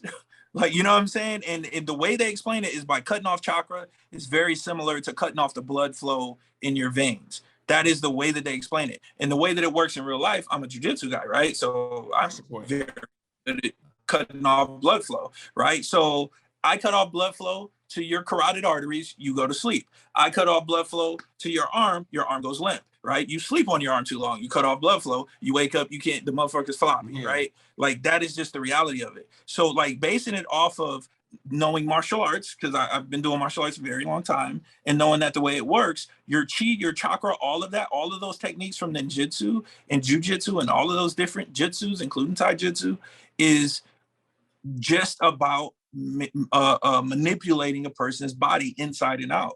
So, boom, and you made my point. I said literally 5 minutes ago, the only way it would work, I know in One Piece, is if they you just said, you made your point. I'm tracking your point. Yeah, but we're agreeing. I'm saying is you have to call it something different. So based on that, Naruto, of course, is fantastical. It's not realistic. We know that. But all of their abilities are based off of regular humans. So they're essentially saying they have figured out a way to fucking see the Matrix. You know what I'm saying? If a regular human is the green letters, they know how to see the Matrix. They can do more than just read the letters. And that is the whole point. So regardless of what universe you put that in, it still works. Now, I do think that the characters in One Piece are dramatically stronger than the characters in Naruto. I believe that personally. But that doesn't mean their moves won't work. Like that's what I was saying. I'm not saying that they wouldn't work. It's just, for me to accept that argument, different terminology would be used. That was the whole argument for me. Different terminology would have to be used. And people was like, no, we have to say this, chakra, and chi. I'm like, you have to, because they don't use that in there. Like, it's a whole terminology. It's a whole terminology thing to me, because there's nothing based off of none of their like the chakra, chi. Oda specifically didn't want to put anything that's similar to that, because it's been done so much in different animes. He didn't want nothing like that. And that's why when a lot of people go hockey's like, hockey is something that Oda created that's not related to any type of religion. Like, he didn't want to put that shit in there. They have some characters whose moves and their kind of bios is hinted to be linked to like some different deities, because he draw from all the deities or whatever. Some of their powers, right? Like fucking Inaru, he's like the thunder god or whatever. Right. You can say that's either like Zeus or Jupiter, because he didn't tie that shit to. He didn't want to do it. And like Shanks, the whole Norse mythology, but he didn't want to. He didn't want to tie it to him. I got to stop you right there. I'm a big mythology. I'm a mythology guy. That's a Japanese god. He's a fucking. I guess he's a monkey, kind of a gorilla with the drums, with the lightning drums. That's an actual god in Japanese mythology. You talking about Raijin? Yeah, right. He's an actual god in Japanese mythology. So no. I'm saying, but he didn't want to. like they may be based like some of their names and some of their abilities, but he was like, hey, look, I don't want to do this because it's been used so much. What's up? What you about to say? With Mitch. Other than Sun God Nika, that's it. Because I think With Sun Mitch. God Nika is the actual one. Do you fuck with I'm because I'm like an Egypt guy. You mess with Egyptology? I focus a little bit more on the Western. I mean, I do like Egyptian, mythology, of course. Like Anjur is my guy, but like more of the Western coast mythologies, like Oleron and those. I tend to kind of study a little bit more on because Egypt is pretty well known. Anubis is, and I almost named my Great Dane Anubis. Right. Yeah. So you know, big ass black Great Dane, and I was gonna name him Anubis. So Anubis. Yeah. His real name is Anpu. And on her, is a big line. I'm a Leo, birthday Sunday. So yeah, my birthday is the week after. But no, because look what I just said. Hold on. I'm gonna go off a point earlier to why I don't mess with the religion. Because we call it Kemetic science. I don't know if anybody knows the word Kemet means, but I downplay African spirituality. So I do believe in something, but it's just the universe. And I leave it at that. Facts. My spiritual beliefs are I got something for you, brother. All right, yeah, I already know what it'll mean. Cause yeah, I'm with all that. Black root science. Yeah, cause that's that shit. If you were to see cause I have the Book of the Dead on display. Yeah. When a lot of people come to home, they don't know what that means. I was gonna get that next. I have it, and then I keep the Holy Trinity, the original, which is Heru, Anpu, what's her name? It's Amun Ra, Heru, and it's not Isis. What's her real name? I've been drinking, I can't think of it. But they have the watered down Egyptian names that are people know, like Nefertiti? Osiris is bullshit. Asada, her name is Asada, but they call her Isis. But it's Asada, Heru, and Amun Ra. But I don't want to get into all that. But that's my thing. But I know that Christianity came from spirituality, some kind of like. That's why I don't care to talk about it. But there was a point. Damn it, I forgot. No, I remember. All I want to ask is, I wish we could have talked about the fucking Wakanda Forever trailer. Oh yeah. I haven't watched it yet. I won't watch it. I don't watch trailers. I don't like running the movie. Yeah, so, but then you going blind? That's good though. I don't like ruining the movie. So it's good to go in blind. Like, so I feel like because I know so much about the movie already. It's like I don't really want to talk about it with people because I might fuck it up. Exactly. But I'm so into like I'm one of those people like I'm studying and shit. But I've seen people hate and talk about they want to boycott the shit. I'm like chill out, like sit down. But yeah, I mean, I liked the Avengers movie with Black Panther. I like the Black Panther movie. I'm gonna go see the movie. Like I know, and that's how I feel about it. And regardless how I feel, it has to continue. Right. And I'm like with and I'm for that. So I just went and saw Nope, right? And they had a trailer for Barbarian. Looks like a nice little horror movie. And I was like, like halfway through the trailer, I was like, oh, they showing too much. They give too much away. Like the fucking Thor trailer. To me, like nigga, you just gave us the movie and the fucking really did because it's considered a teaser, then the trailer. That's why it's like it's so many seconds long in the teaser, and then the trailer is like supposed to be like 2 minutes and some change. And it's just like you put too much in there. I don't like trailers, bro. Sometimes and Beast, there's another one. Beast looks real crazy with the fucking Idris Elba. Look that shit up. You know I've seen it. It's called Beast. Yeah, because he the nigga sock a lion. I'm like, get the fuck out of here. Oh yeah. I seen the trailer. I seen the trailer for that when I seen Multiverse of Madness. I'm like, I ain't mad because they ain't gonna let the nigga play James Bond. All right, let's let him punch a lion, nigga. All right, fuck it. I seen that on the he was doing some award show and he showed the trailer for that. Yeah, I thought it was out, but it ain't out yet. And I didn't know Nope snuck up I thought it was coming out like next month type shit. Yeah. Did y'all not see it yet? I don't want. I haven't seen it, I haven't but seen I'm gonna go see it. Because you told me your opinion, and I had another buddy. You know what though? It's crazy you said that because every person I've seen talk about that, they said it wasn't a good movie. It was just real slow, and I ain't gonna lie. It wasn't. They said it wasn't. I haven't seen one good review on it. Damn, I had one homie, he liked it, so I gotta see it. You know, and I went in there with the best of intentions because I loved Us and Get Out. So I was like, he about to hold us down. You know what I'm saying? And I'm a horror buff. Like I'm big on horror movies. My mom only watches horror movies. So it's like crazy. So but did you go in there with expectations too high? I just know it was gonna be an alien movie. I was all for it, and then my wife fell asleep about 30 minutes in. And now I'm sitting here by myself, and I'm like, this shit is slow though. I can't even be mad.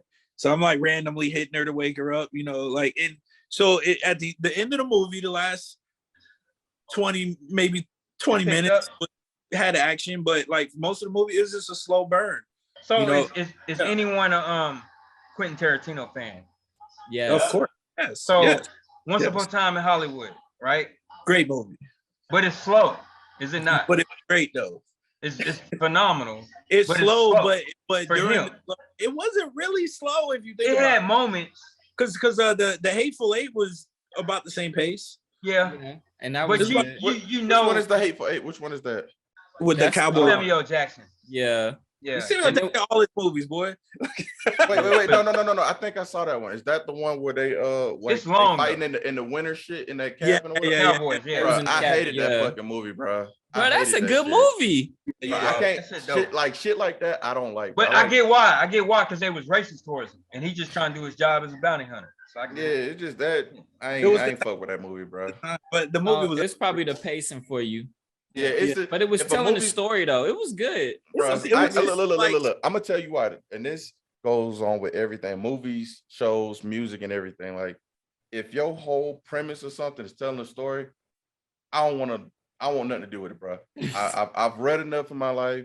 I've seen that shit. That's One Piece. No, that shit is very story driven. But again, people always ask me.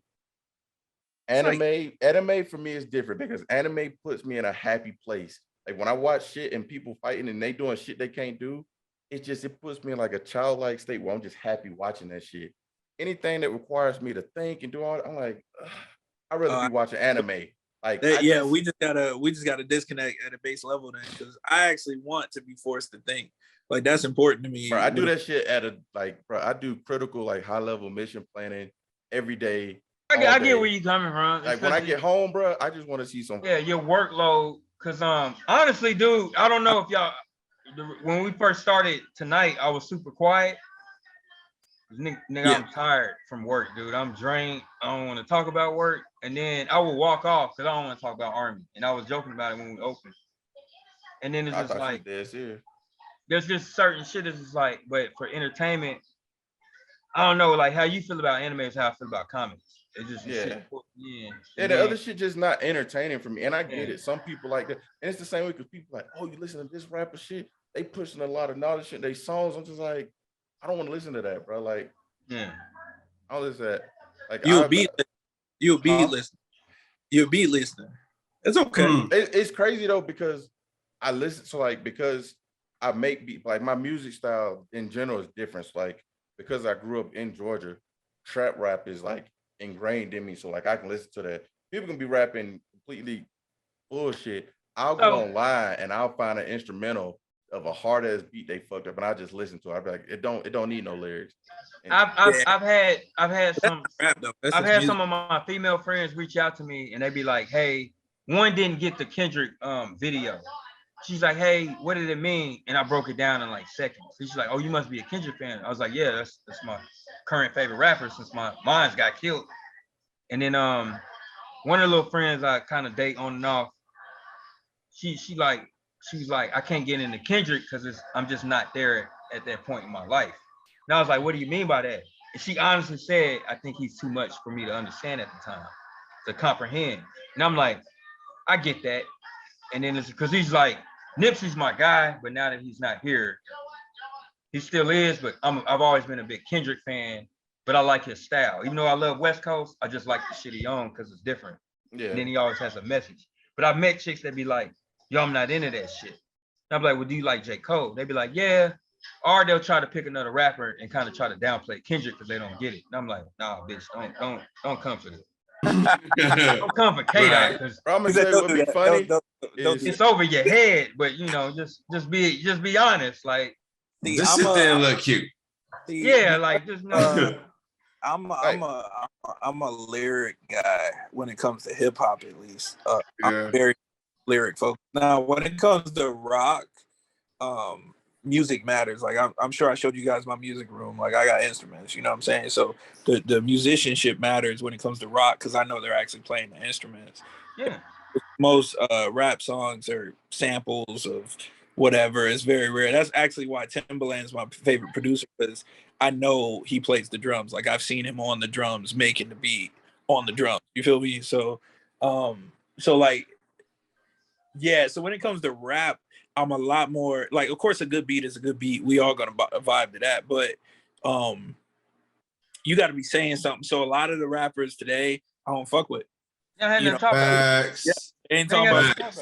Yeah, they ain't talking about shit. Like, and I'm not saying you gotta be saying hood shit or you gotta be just. They ain't talking about shit. Will Smith got a song about candy, and that shit better lyrically than half the shit that come out today. And it's Will Smith. It's not like I'm talking about Jay-Z or some shit. Like, you know what I'm saying? Like, so I just be like, yo, you got to be saying something. Being clever matters to me, right? You know, Lyrically, like, wordplay. And I got a very stressful job. I think I have the most stressful job you can have in the Army, to be honest. I don't know, good sir. I don't know. Recruiting. That's cute, but you don't. I think he got it, bro. Because a motherfucker shoot don't open. Yeah, bro, nigga, I jumped this week. Yeah, I still get nervous. I get it. I get your stress factor, but it's like the risk. And then people be like, "Oh, well, our stress factor is every single day. Y'all jump once every 3 months so you can keep your pay. Stop it. All right, y'all don't jump in the. You said once every 3 months. You talking about niggas risking their lives? You said once every 3 months. Y'all choose to jump. Like there's. You said once every 3 months though. Yeah, I don't give a fuck how often. That's cute. That's cute though. I got it, but I don't jump every once in 3 months. Like I jump like damn near every 2 weeks. Okay, but the that's thing cool. is, this the thing though. Hold on, we can argue about our careers. I got it. We can have a dick. No. We don't have to argue about our careers. This is the thing though. This is the thing. Hold on. I got it. We're both Leos. I get it. Hold on. This is the thing though. The reason why I'm so into it is because I'm a staff guy. This is like the last opportunity I get to lead soldiers. So being a paratrooper at Fort fucking Bragg, right? Your boy Neil's a jump master. I think you would have some kind of sympathy, but it's like I did it. That's the thing, though. I still to this day, as all the confidence I display, I still get nervous every time I go out the aircraft. I jumped earlier this week. I don't know if my shit's gonna open or not. Even though I watch it hook up, I feel confident, but it's still a part of me. But I run jumps. This is the thing. I ain't no candy ass jump master. I ain't one of these niggas out here looking cool. I'm the motherfucker running this shit. That's a lot more. So now it's like, if they fuck up, that's on me. That's a whole different animal. I ain't the one, hey, I just want to put my band on and do the little shit and look cool. No, I'm the one who's I'm the one who has to do all the logistics behind it. There's a whole thing. And I get the recruiting because I was a drill sergeant. So it's kind of like, I got it. I respect recruiting. Just like you made your lips like that. You probably have some, you feel like, drill sergeants ain't shit.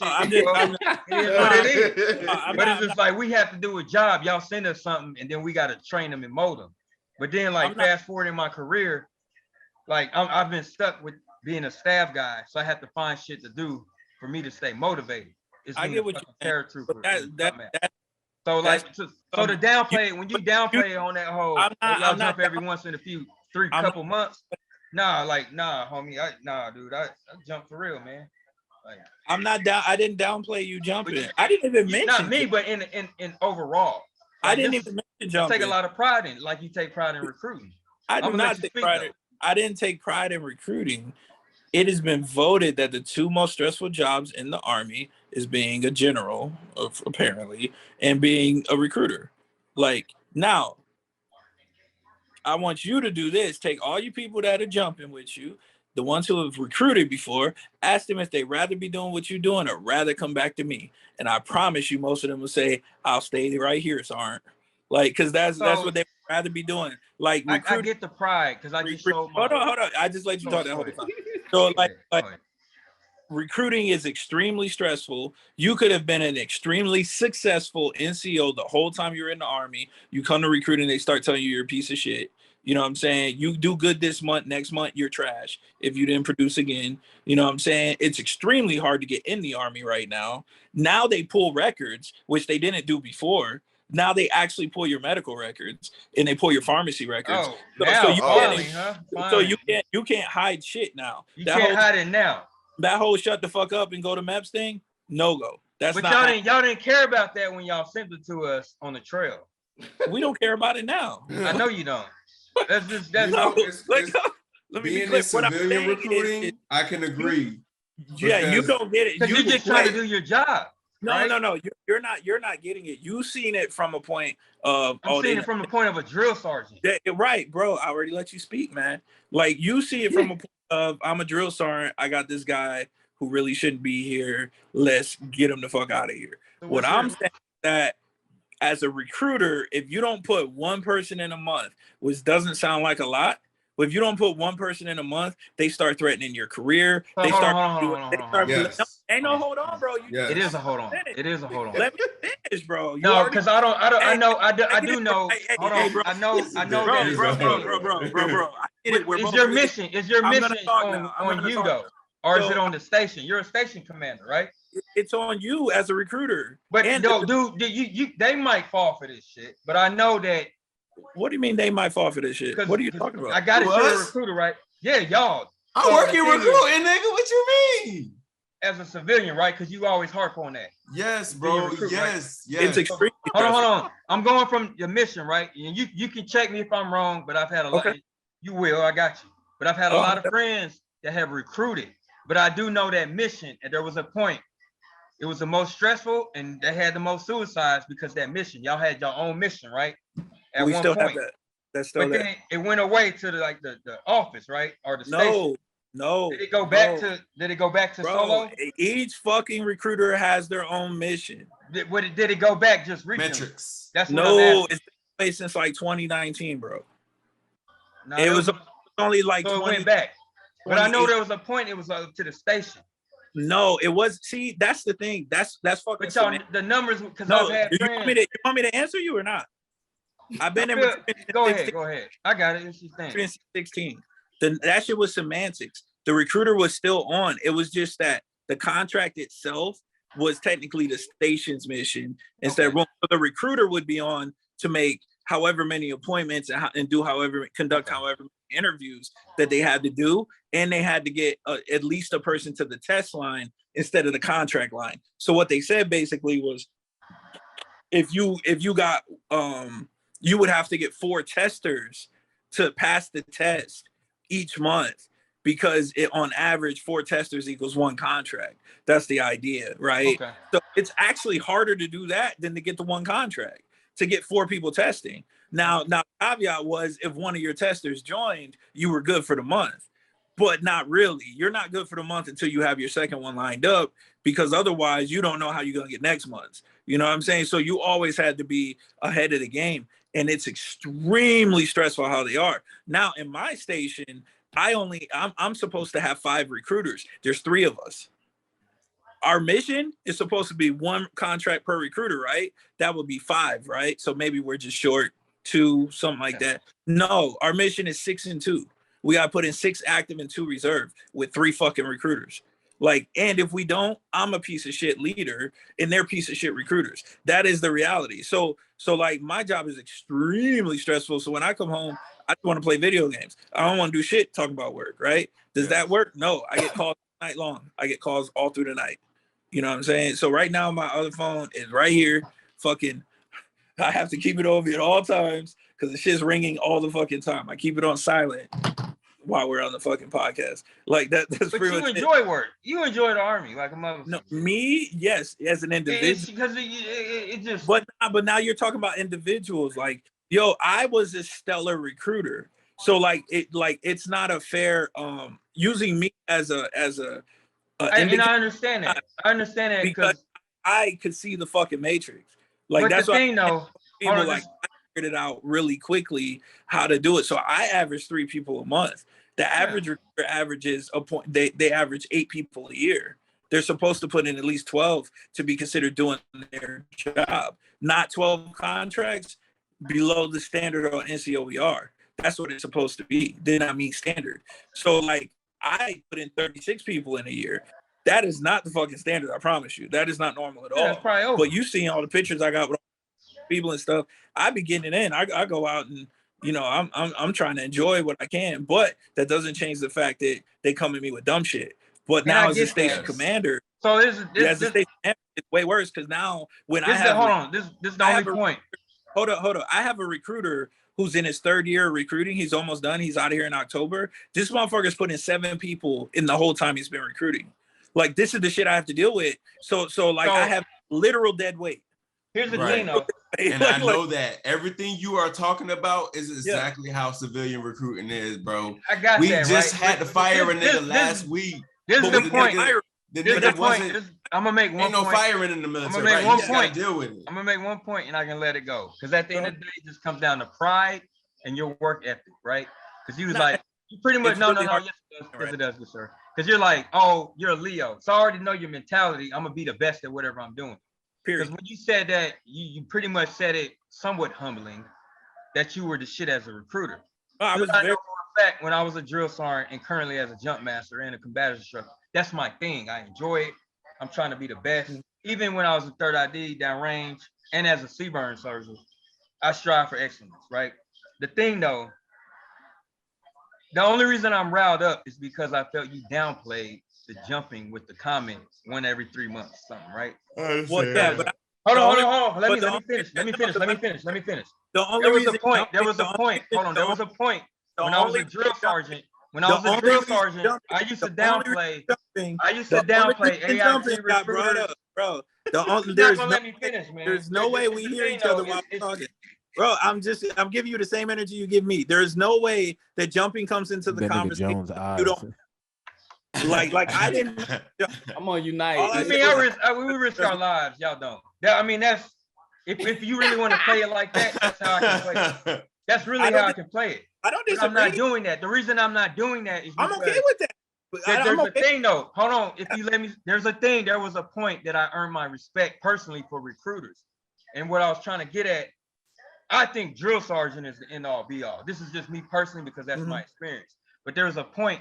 I don't respect AIT platoon sergeants. I don't respect that shit. Recruiters, my respect was earned because it's like I had friends go through it and I saw the struggle. And I used to talk to them like, yo, I'm stressed the fuck out, this, and that, trying to make mission. There was a point in the Army, they had the highest fucking suicide rate outside of motherfuckers coming back from downrange. So I have all the respect in the world for it. So when you shoot at jump mass, I'm like, well, damn, dude, I really uphold recruiters to this high standard with drill sergeants, just not AIT platoon sergeants. I just can't respect that. So it's just like, I get it, and I've had so many friends that do it, and I saw them struggle. But it's also, it's a double-edged thing with the drills, because on our end, sometimes y'all send us some cats, we be like, what the fuck? And I get it. I get it. I get what's going on y'all end. And it's not all y'all. It's not all y'all. I get no. But here's the thing. I get it. One of my best friends is a station commander, dude. I get it. That's cool and all, but what I'm saying is that drill sergeant. These things, they're equivalent. Bro, we gotta have. You downplay. Like, that means you got to take turns speaking, man. You got to give a statement, then allow me to rebut. Like, you do the same thing. We argue the same way. Did do the same thing to each other. Do we not? Like, we do the same thing. No, it's just like I won't ever get to speak. But you took a shot at something I'm overly passionate you about. You talked for like 7 minutes. And the moment I started talking, you interrupted. You want to like you downplay niggas who risk their life versus niggas that's stressed out. That's why I have an issue. I'm okay with it. So I think he felt. I think he felt the way about how you came at. Yeah, like these niggas like, oh, I'm stressed because I can't put a motherfucker in the Army versus nigga like, I don't know if my parachute going. No. People are trying to downplay like, y'all might die right now. You chose to recruit. People are kind of like no, you don't choose to recruit. 79% of recruiters are selected. All right. Well, I volunteered to be a drill sergeant, so I don't. Yeah, and you know what? I had a recruiter in Boston who volunteered to be a drill sergeant, came on a DASSER orders. He came to recruiting because USAREC takes priority. So he came to recruiting and did it for 3 years. He got to his unit in Fort Bragg for 3 months and came down on orders for drill sergeant. This motherfucker went straight from recruiting to drill. Oh, that's fucked up. He was a drill sergeant at my wife's basic training. So at my wife's basic training, I go down to graduation. Yo, what's good? Right? All this at Fort Jackson, right? He's still around? How you holding up mentally? No, she's in her 30s. He'd be done already. He'd be done. So this is she's been in 3 years. So this is about 3 years ago. Yeah. So anyways, I talked to him about it. Yo, how you liking drill compared to recruiting? He's like, funny story.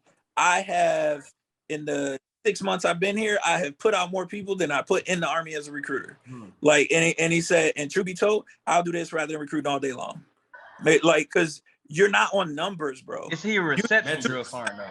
You just have a reception job. Or no. He was. I just said he was at my wife's basic. Okay. Like that's where I see him. He was part of her platoon. It's this is the thing though. He was like, damn, you should have told me your wife was here. Like he was like, nah, you good. Like, shit, let her have a normal. But my point in this saying that, speaking to him, he was like, recruiting is just way more stressful. Like in as drill sergeant, this is why I'm saying I have a different perspective because of him, because he did both, and he did both really close to each other. So he's like, as a drill sergeant, I get like no time with my family, and I get like no sleep. He's like, that is one thing that I've had to struggle with. I don't get a lot of sleep, and I don't get to see my family as often as I did as a recruiter. Fair enough. But I'm way less stressed out. He's like way less stressed out. People aren't stressed because they can't find somebody in the Army. People are stressed because they have a sergeant major / colonel threatening their career because they can't find somebody to join the Army. You know what I'm saying? That's a different animal. You choosing to be airborne, and most people I know that are airborne enjoy it for that matter. Like you're not gonna tell me. So like we'll take the Army out of it. If you're a skydiver, right, because you enjoy skydiving, you're not going to tell me. I got to pee. I got to pee. I really enjoy it. I got to pee real quick. I'm trying to hold it. I got it.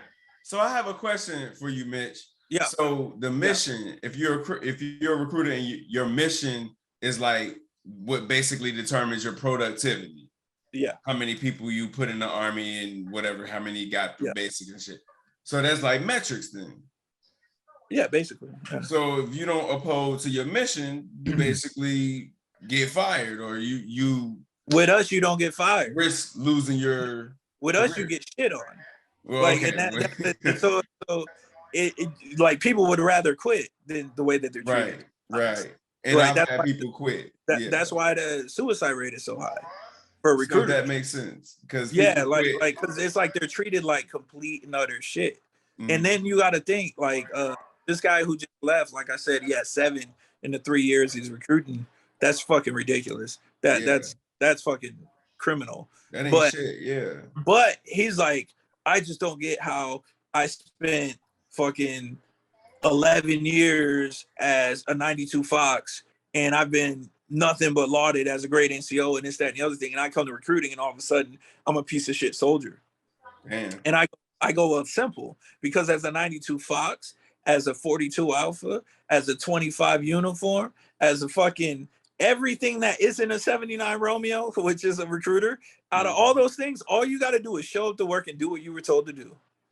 That is the way the Army works.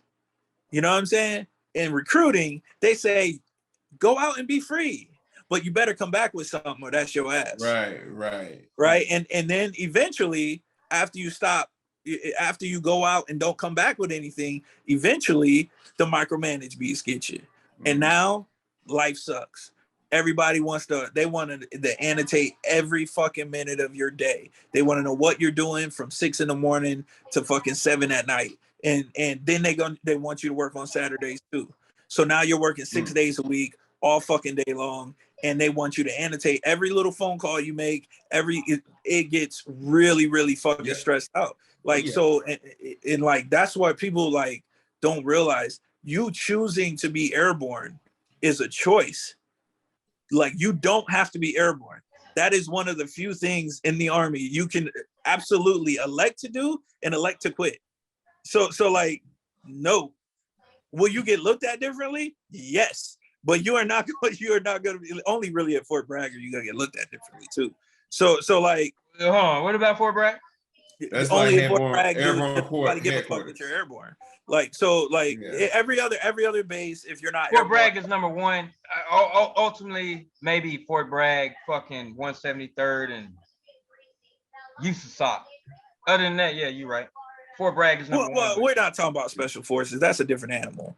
Well, that's definitely. All right, Trey. I'm just saying that's a different. I'll catch y'all boys later. All right, bro. All right, bro. But I'm saying special forces is a different animal. Anyways, I'm not even putting them in the same regard because that's like 1%ers. Like, but I'm talking about across the board. No one cares if you're airborne unless you're on Fort Bragg. Like, truth be told. But if you're on Fort Bragg and you wearing a black beret or no beret, yeah. Shit, fucking leg. This is sure. Yeah, you a leg, even though ain't nobody jumping into combat. Anyways, so like, don't get me started. But you can talk about all you want. I don't get why we do it. No. It's all good though. But I have something to do. That's bro. I'm busy. I'm not stressed out. I'm happy. The only time I'm stressed is at work when I gotta coordinate. I know, and you know why you're not stressed out? Because you're not a fucking recruiter. I don't want to be one. That's what. No, I don't blame you. I don't. Because I've done my due diligence. You weren't a recruiter. Like, that's a drill sergeant. But were you a drill sergeant? No, because you're a recruiter. So it's kind of like.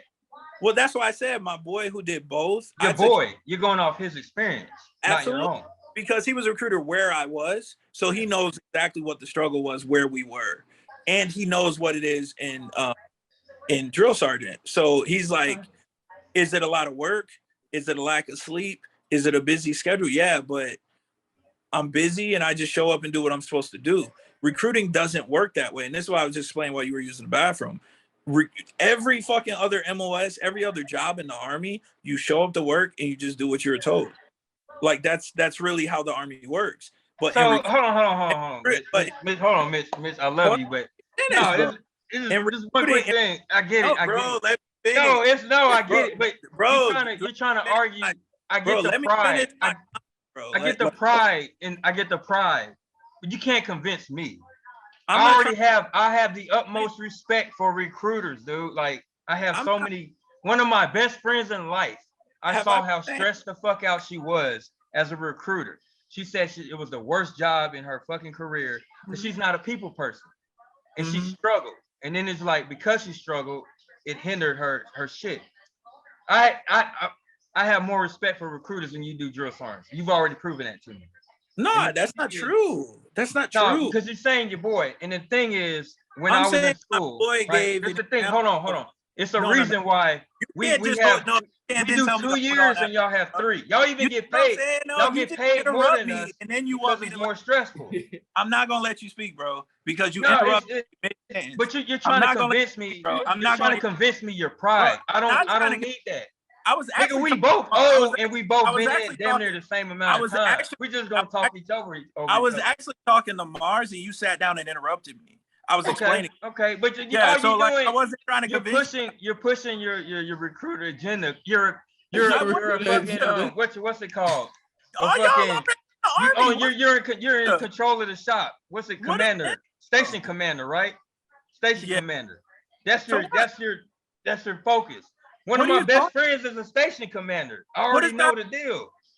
Well, according to you, you don't know the deal. Just like I don't know the deal about being a drill sergeant. Or a jump master. So it's just kind of like, but all it is a pride. It's a sense of pride that we're both arguing. It's not a pride thing, bro. Like so as a drill sergeant, are you held to a certain metric? Like, you got to graduate a certain amount of cadets or whatever? Nah. Soldiers. That's what I said. You just got to do it. It's like that. It's not. I get it. But for us, dude, if we feel someone's like, if you don't perform, you got shit coming down the pipe into your face. But the thing though, if we get dirtbag soldiers, we have to graduate them. Even though we go out through all this shit, our command team is like, no, we got these colonels It's like, oh, we want our numbers. Gotta send them we need to through. graduate a certain Right, percentage. because your We're colonels just like- are on numbers. You aren't. Like, that's my point. Yeah, like recruiters are on numbers. They're under that. They're under really more pressure than that colonel is.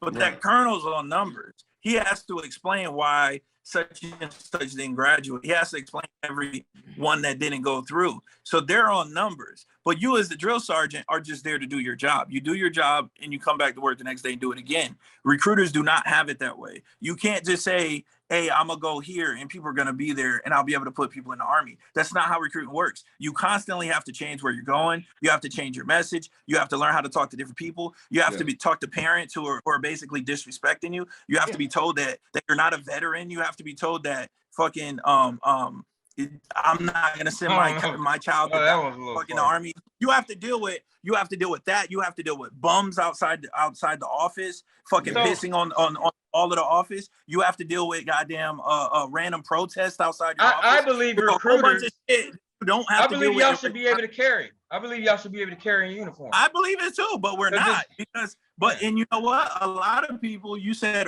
earlier that we're stressed out, but y'all risking your lives. In actuality, a lot of people feel like recruiters are risking their lives running around here. They do. Especially when I was in Boston. When I was in Boston, because it's a very liberal area where people are anti-military. So like I was dealing with a lot of fucking like anti-military sentiment from people who are angry. Maybe their cousin died. When that girl in Fort Hood fucking got killed, you know what I'm saying? And it was a big deal all over the news. Oh boy. Oh, I had people coming at me left and right. You know what I'm saying? Not me specifically, because I'm a big motherfucker. But we had recruiters constantly, like, you know what I'm saying, having to deal with people threatening them and this, that, and the other. Don't come fucking talking to my kid. You knock on the door, people pulling guns on us. Like, all kinds of shit, bro. So, like, that's all I'm saying. It's like there's a whole different level of stress that recruiters have to deal with that regular Joes just don't deal with. And I've been in 17 years. Like, most of my time in the Army is not in recruiting. So like I'm telling you, I did Iraq, I did Afghanistan. Yeah. They were not as stressful as it is here, and my life was in danger in Iraq. You know what I'm saying? Well, I was in PSD doing convoys the whole first deployment. I was convoys too. I got it. Yeah. So like I lost a friend and everything. So like all I'm saying is that that fear is for a moment. The stress of recruiting is the whole time. That's where the problem. The stress though, here's my thing. The rates are so high. I'm gonna tell you how much I respect that. I believe you, bro. You don't even have to. They know, because the drill is 2 years. It's a very shitty 24 months, and then they give you the option to do 6 or extend to 3. Y'all come in at 3. Y'all get more extra pay. I've never bitched about that extra pay. I was like, yeah, but these motherfuckers, they really got to do this. What was your pay? Dude, our shit was only like, what the fuck was it? What is y'all's? $375. Ours was after the first year. It's $300. I think ours was. I think y'all's $375, bro. It was 2 something. It may have went up, but when I was back in the day, it was like 2 something, 2 and some change. I want to say it's the same. It's going up now, but back then, I was just like, one, y'all got to do for 3 years. I don't know which place y'all gonna get put in. I've had a lot of friends. I think it's stressful as fuck. Now, I know for a fact I would have made a good recruiter just because. Yeah, I believe you would have too, because your personality. Yeah. But it's a very stressful job.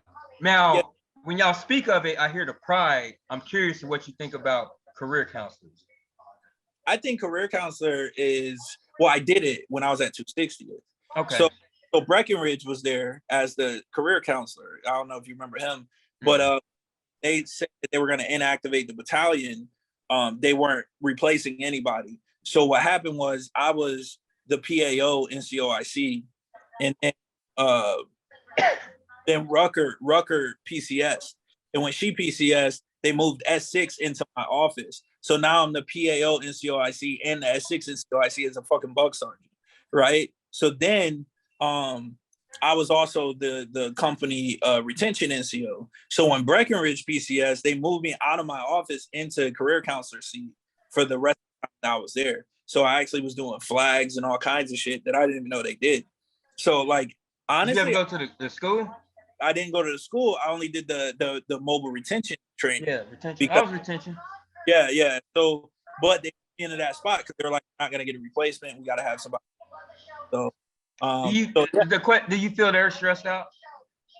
No, I just wanted to chill his jobs. I'm not gonna. Chill. I did it. So I mean, I was re-up, but with career counselor too. Well, re-up was different, but career counselor was like, I'm not on any duties. Like it was pretty chill. But nah, man. 79 Sierra is a good job, but 79, man, Romeo, it's brutal, bro. It's rough, and until you can prove that you're right, you're fucking wrong. Like that's how everyone treats you. So even though I came from New England, Boston is considered one of the toughest places to recruit. Boston scored the top 2, like worst place to recruit. I was in Boston and put in 36 a year as a recruiter. So like I excelled in a place where you're not supposed to even do okay. So when I moved here, you would think, knowing that me having all the awards and whatnot, recruiter of the year and all that crazy shit, I think they would believe I know what I'm doing. Nope. Like, so for the first 6 months I'm in charge, they'll just treat me like I don't know what the fuck I'm talking about because I'm like, you guys are going about it the wrong way. We're going to do it this way, blah, blah, blah, blah. Now I'm the top station in the country. But yeah, you know what I'm saying? It's like, fuck. Do you remember Stravson? I don't think so. I might know the face. Okay. I was going back then, so I didn't hang out with too many people. So. Well, he was in 2 seasons with a long time. He was station commander up in he's in New York somewhere. Where the fuck is he? I can't remember. But first brigade. He crossed over and he did that full time. But he cause he was in Cali. But motherfucker is like a stand-up comedian as well. That's why he like being in New York. But he yeah. And then it's a rough job, bro, but like it's really not about finding to join or not. It's just about the way that the command treats the soldiers. If it's like there's mass punishment. Like right now, everybody works on Saturdays. I don't. Our station, but like, yeah, works on Saturdays. Everything's it's just a super stressful, and everybody's NCOs, and they're being managed like they're privates who showed up late to work or some shit. Like it's just frustrating, especially if you've been in the Army 10, 11 years and you're being treated like a private again. Like a private who fucked up, not just a private. Like, you know what I'm saying? So it's like I give you. I think it is one of the most stressful. I respect it. It's just don't come for us paratroopers here. Bro, I didn't brag, bro. You just how you know, Leo, nigga. We say shit kind of condescending. And then you like all I do is recruiting one of the most stressful jobs. It is. And you said, hold up, I don't know about that. Yeah, I mean, guys, but that's how you said it. You was like, y'all niggas just jump once every 3 months. I was like, hold on, good sir. Okay, you're a jump master, fair enough, but most of the people do just jump once every 3 months. I will give you that if you would have led with that. So I am a master rated jump master. This is high as we can get. You're somebody who's leading the jumps. I got that, but you're not the standard. That's why I said with me, you can't use me as the standard. That's not realistic to recruiting. You know what? I like how you did that. Yeah. He said you the shit, nigga. I mean, but real talk, he's a jump master, so he's gonna be doing it more often. Right. Mitch, you just won. Mitch, you just won. We can let it go. I gave you the snaps, nigga. I gave you the you get these, nigga. You got it, nigga. And I'll but I think my station is doing well. My guys, they listen to me, and I got rid of most of the dead weight. I still got one I gotta get rid of, but he's leaving. You know why? Because you have Mamba mentality. I don't know about that. I know it hurts. I got the truth. I know it hurts, but you have it. You have it. Call bank. No, I call gang, baby. That's the mentality. Oh shit. But yeah, I really it could be rough. But yeah, when I come home, man, I just want to chillax because of it. You gotta turn it off, man. You gotta turn it off when you get home. And that's the same. If I'm talking all that, all this writing, this is like work. Like, well, it's like this right here, right? Like I was drawing a picture of my mother, right? It's my mother. I started drawing this like 3 weeks ago. I just ain't finished it. You know what I'm saying? So it's, it's pretty. It's on its way, but. Yeah. But it's gonna be some emotions behind drawing that, so you're not gonna be in a rush at all. Like, she's downstairs. You said what? Downstairs. She downstairs? Oh, yeah, she lives in my house. So take your time. Yeah. Yeah, bro. I be when I reject, because my CEO rejects all the like web applications people put in from the Indeed board that we got. So I gotta send the emails to be like, oh, we going another direction. We're not taking your resume. Oh, nigga. And I gotta send it as my name. And I get replies. You like, nigga that coming for, dude. Who the fuck is choosing the fucking resumes? They need to fucking be fired. I'm like, how often do you get thank you letters? Huh? Do you ever get the thank you letters for like? Yeah, I get the thanks for the update. Thank you, whatever like that. Let me know. Some people be like, let me know if you have more open. I'm like, nigga, I'm not letting you know. We rejected you. What you mean? Damn. Yeah, I be getting what the fuck are you who the fuck is choosing? And I'm like, bro, I ain't got nothing to do with it. I'm just the nigga that sent you the email, bro. That's it. Oh shit. Damn. So with that, what's the field? What's your career field? So it's recruiting. It's like recruiting for tech companies like Microsoft. Not exclusively tech companies, but we do like Microsoft, Amazon, GitHub, Deloitte, West Monroe Partners, like consulting companies. Just anywhere that they need recruiters, we find them and then give them to them so they can recruit for them. Okay. Dang. But them niggas, hey, them recruiters, bro, man, my CEO was like, hey, because my girl's the director of recruiter. I'm just a sourcer. So I just be chilling. My CEO was like, yo, ask Marcus if he want to be a recruiter. I was like, hell the fuck no. Because I see what they go through with y'all. Yeah. With like, they trying to make these numbers, these metrics, they don't make them. And y'all be talking hot ass shit about them. Yeah. I'm not about to be a recruiter, so y'all can be talking shit about me, not my numbers and shit. I'm good on that. The trip with us is that so take that stress that comes with civilian recruiting and think about the fact that we're a job that people are scared to die. So they think that if they go on this job, they asking to die. And then two, they can't quit. Right. You know what I'm saying? Stuck. Your job. If I do it, I don't like it. Fuck all of you. Fuck everybody in here. Right. Like, no, this job. Yeah, you stuck. And even if you try to quit, your ass gonna be here for about 8 months hating life while they check you out. Yes. No, and it's a reality. You know what I'm saying? So it's crazy. But I tell people if you could sell the army. You can sell a car or anything else. Like you'll be a great salesman if you are a successful recruiter. You'll be able to sell anything. Yeah, any woman out of her pants. Shit. Oh, that's easy. But I actually call when I'm talking to people, I tell them that it's like recruiting is kind of like dating. Like if you really break it down, right? So most men are chicken shit about asking women out, right? Just is what it is.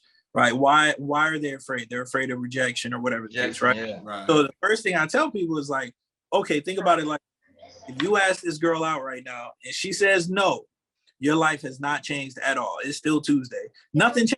Literally, it's exactly the way it was before you asked her out. Nothing changed. Why are we afraid of that? We already there.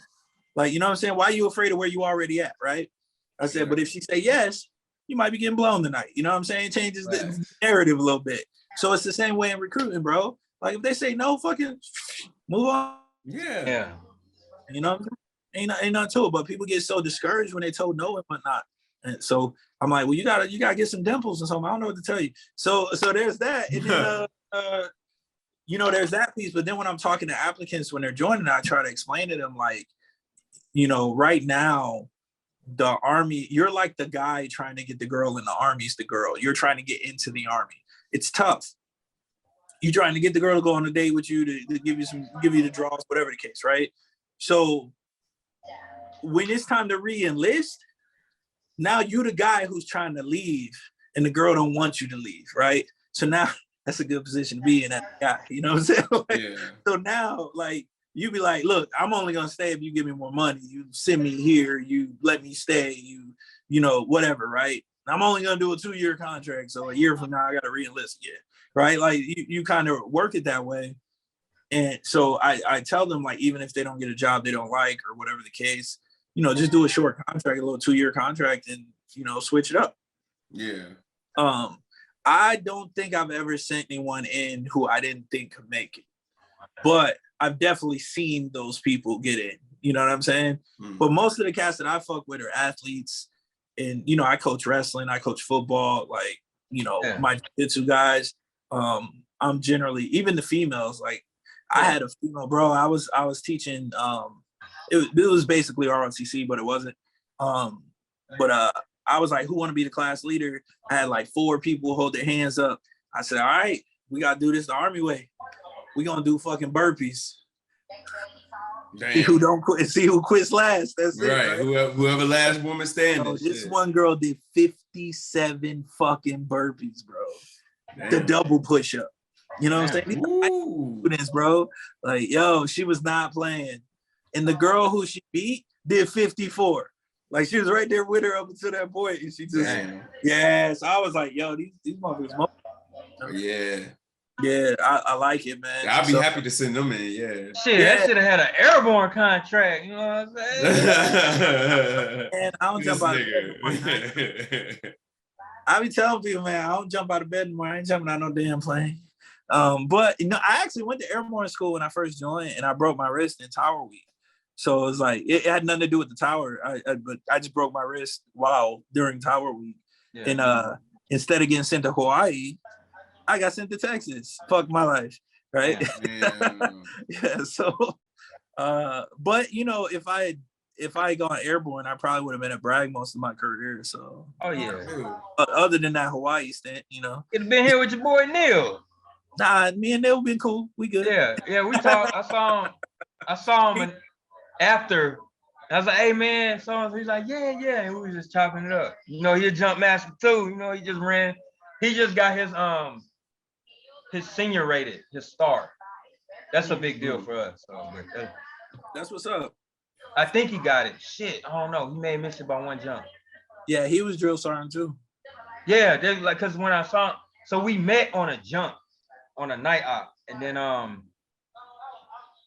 because I wear T'Challa on all my shit. Even when I jump, I got I'm super pro black at work, and then we was chopping it up, and then they had their airborne commander meeting. We're in the same group, and I see him there. I was like, oh man, what's up? Something. But I think he needs 1 more jump. Now I got to reach out to him. I just thought, because I'm running a night jump next week, so I'm gonna try to get him to jump so he can get his shit. But good people, man. Yeah, for sure. That's my guy. And then I was hyped. I told him you're gonna stop being chest naked on my timeline, though. I know that. Like, I don't follow him, but yeah, I gotta scroll through Facebook and see your nipples. I didn't come here for this. Like, so you gonna stop. But then I was hyped to see him because it's another brother that's a jump master, and that's Neil's like my boy, man. We were roommates for a minute. Yeah, that's my guy. We slim pickings out. That's why I have so much pride.